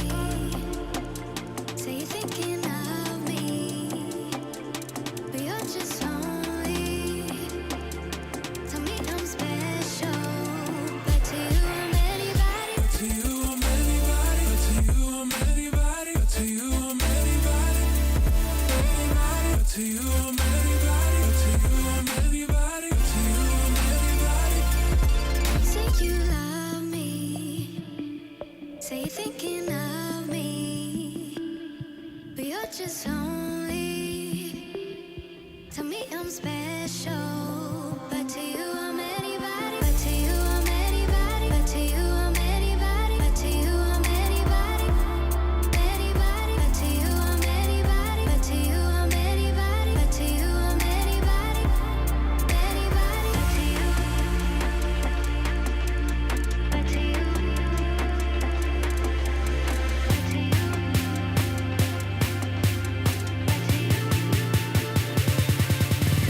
But to you I'm anybody. But to you I'm anybody. But to you I'm anybody. Anybody. But to you I'm anybody. But to you I'm anybody. But to you I'm anybody. Anybody. But to you. But to you. But to you.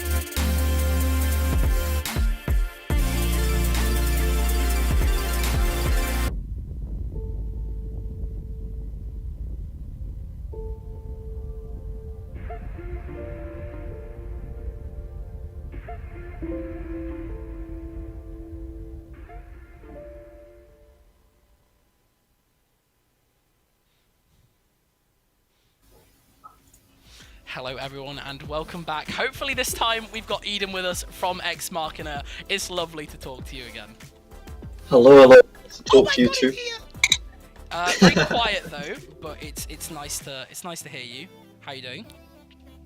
I'm doing good. Yeah, I mean, it's nice to win the series. You know, I got 3 games on my Syndra 1 trick, so always fun. You know, it's always good to see you performing. I mean, we were saying actually, you felt a bit asleep in those early games. What changed, man? Yeah, I mean, so I will admit the sleep schedule past few days not been the best. Woke up 45 minutes before the series started, but yeah, I'm just wasn't not laning very surprised. well early on. You know, Akiyama and Mio played the lanes, you know, very reasonably. Yeah. And yeah, I mean, I play Syndra as a very kind of weak early scaling champ. I don't try and push leads in lanes because I think that the downside of getting set behind, if you do, kind of outweighs the benefit you get from just staying even, getting that CS, and scaling into these 2-3 item breakpoints. For sure. Yeah, I mean, that Syndra performance was incredibly impressive, especially in the later games. We were speaking a lot about what the Scatter the Weeks were doing for those team fights. How do you look to play the Syndra in the team fights? Because positioning is often a lot of the champion, but also you can just step up and burst somebody. So what's your thought process when you're trying to play it? Yeah, so I mean, I'm prioritizing, you know, finding these QEs on the carries, the backline. Like we saw in the last fight, I got a flank on the Ezreal, got the QE, got to one-shot him. But then if those opportunities don't present themselves, either hold the E if they're going to have to walk up at some point, or with this really high CDR build, you can just kind of hit the most amount of people you can, spam down these orbs with some distance between them, and try and hit these 3-man scatters every kind of 6 or so seconds. And you get lots of value there. I'd be lying if I said I didn't already know this, as you have coached me on Syndra before, Eden. Yeah, no, I mean, this is definitely part of your tempo trap plan. It really felt that last game was like, that final fight really was like the culmination of everything you've been talking about in terms of this reverse tempo trap planning. Like, it really felt like, you know, you reversed the tempo. And you trapped Incredibly them, and impressively. it was really good, and you swiftly. It was a lethal reverse tempo trap, you know, because it ended the game. Yeah. Oh, it really was. Yeah, we managed to trap this Syndra on the top wave there, get the movement across, get to kill her, and then because we had both TPs up, obviously not TPing to the fight, means we can then transfer that tempo into the bot lane push for a really quick end. Very decisive play, I'd agree. Were you expecting, when you went for that play up in the top lane onto the Aurelia, for that to turn into the end, or did it just work out that way? Not at all. I mean, we were starting off just looking for that pick on the Aurelia, right? I mean, it's a big shutdown. The money's really useful at this point in the game.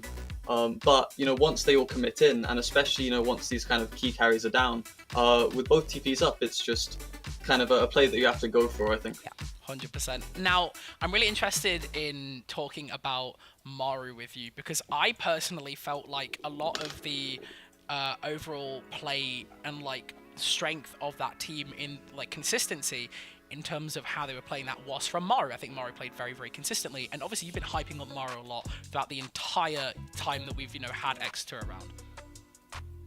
Yeah, I mean, I think he played really well. I think he showed a lot of flexibility with playing these tanks in draft. These Sejuani, these Rels.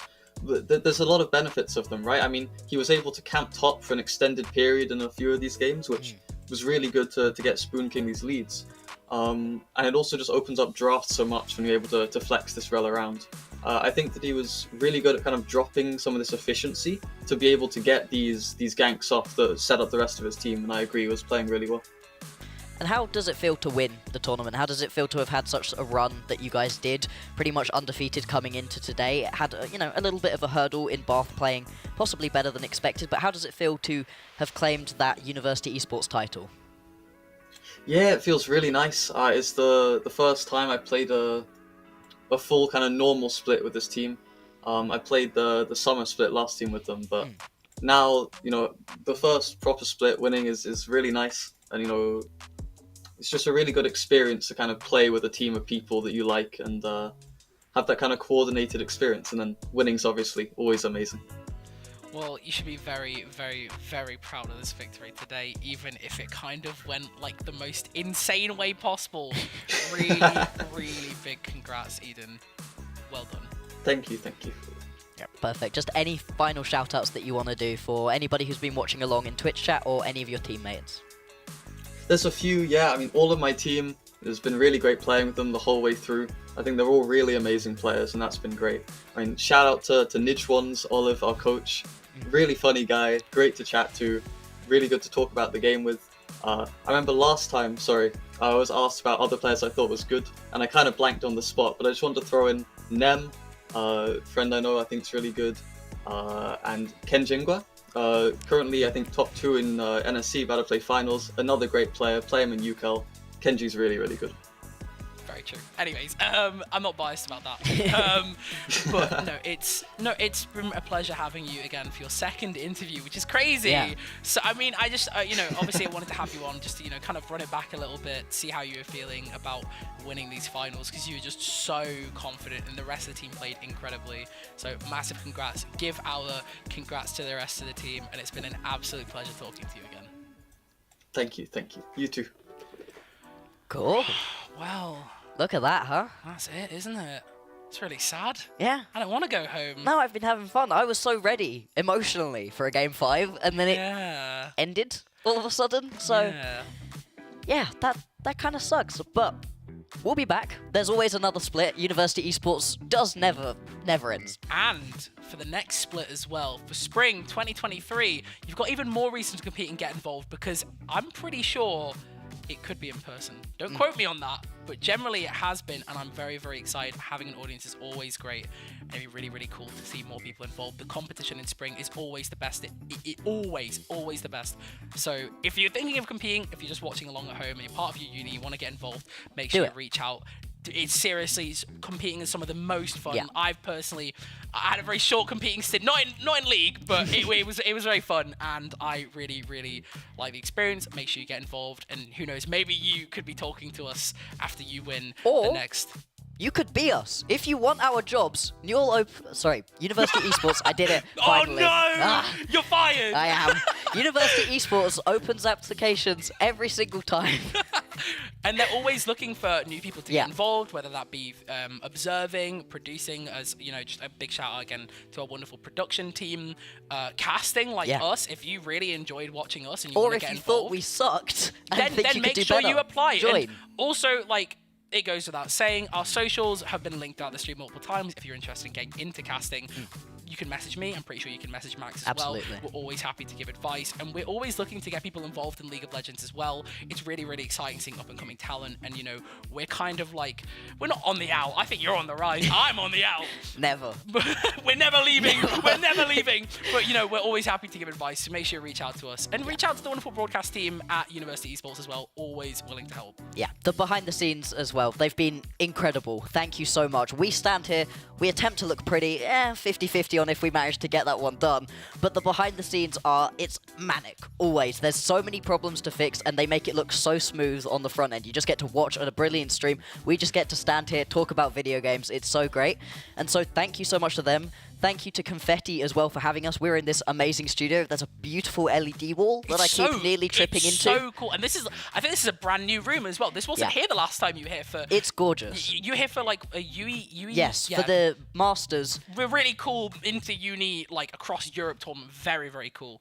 But yeah, even I cast in a completely different basement to this one. Yeah. So it's very, very cool seeing the facilities get updated, and Confetti's obviously, you know, always putting, you know, more resources in, and it's really, really exciting to see how, you know, Confetti X and their studio grows and develops each time we're around. Yeah. So again, massive thank you again to Confetti, and make sure if you want to get involved that you reach out, you get involved the next time they put out, you know, calls for production staff or casting staff. It's a really great opportunity, and most of all, thank you for having us. It's been a great opportunity to cast these wonderful games over the past series of weeks, and I'm very grateful. I know you're very grateful, and hopefully we'll be back in the future unless you've taken our jobs.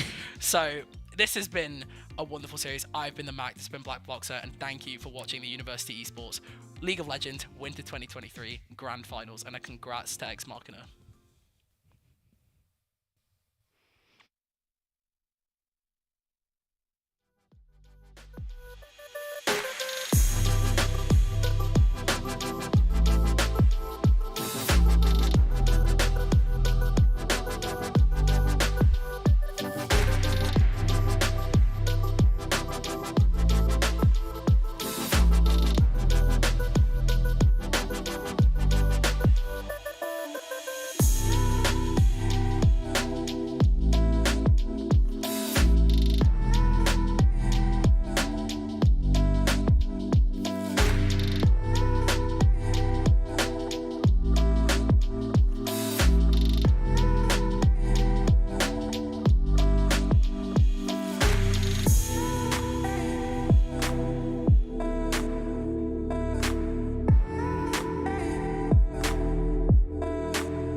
Thank you.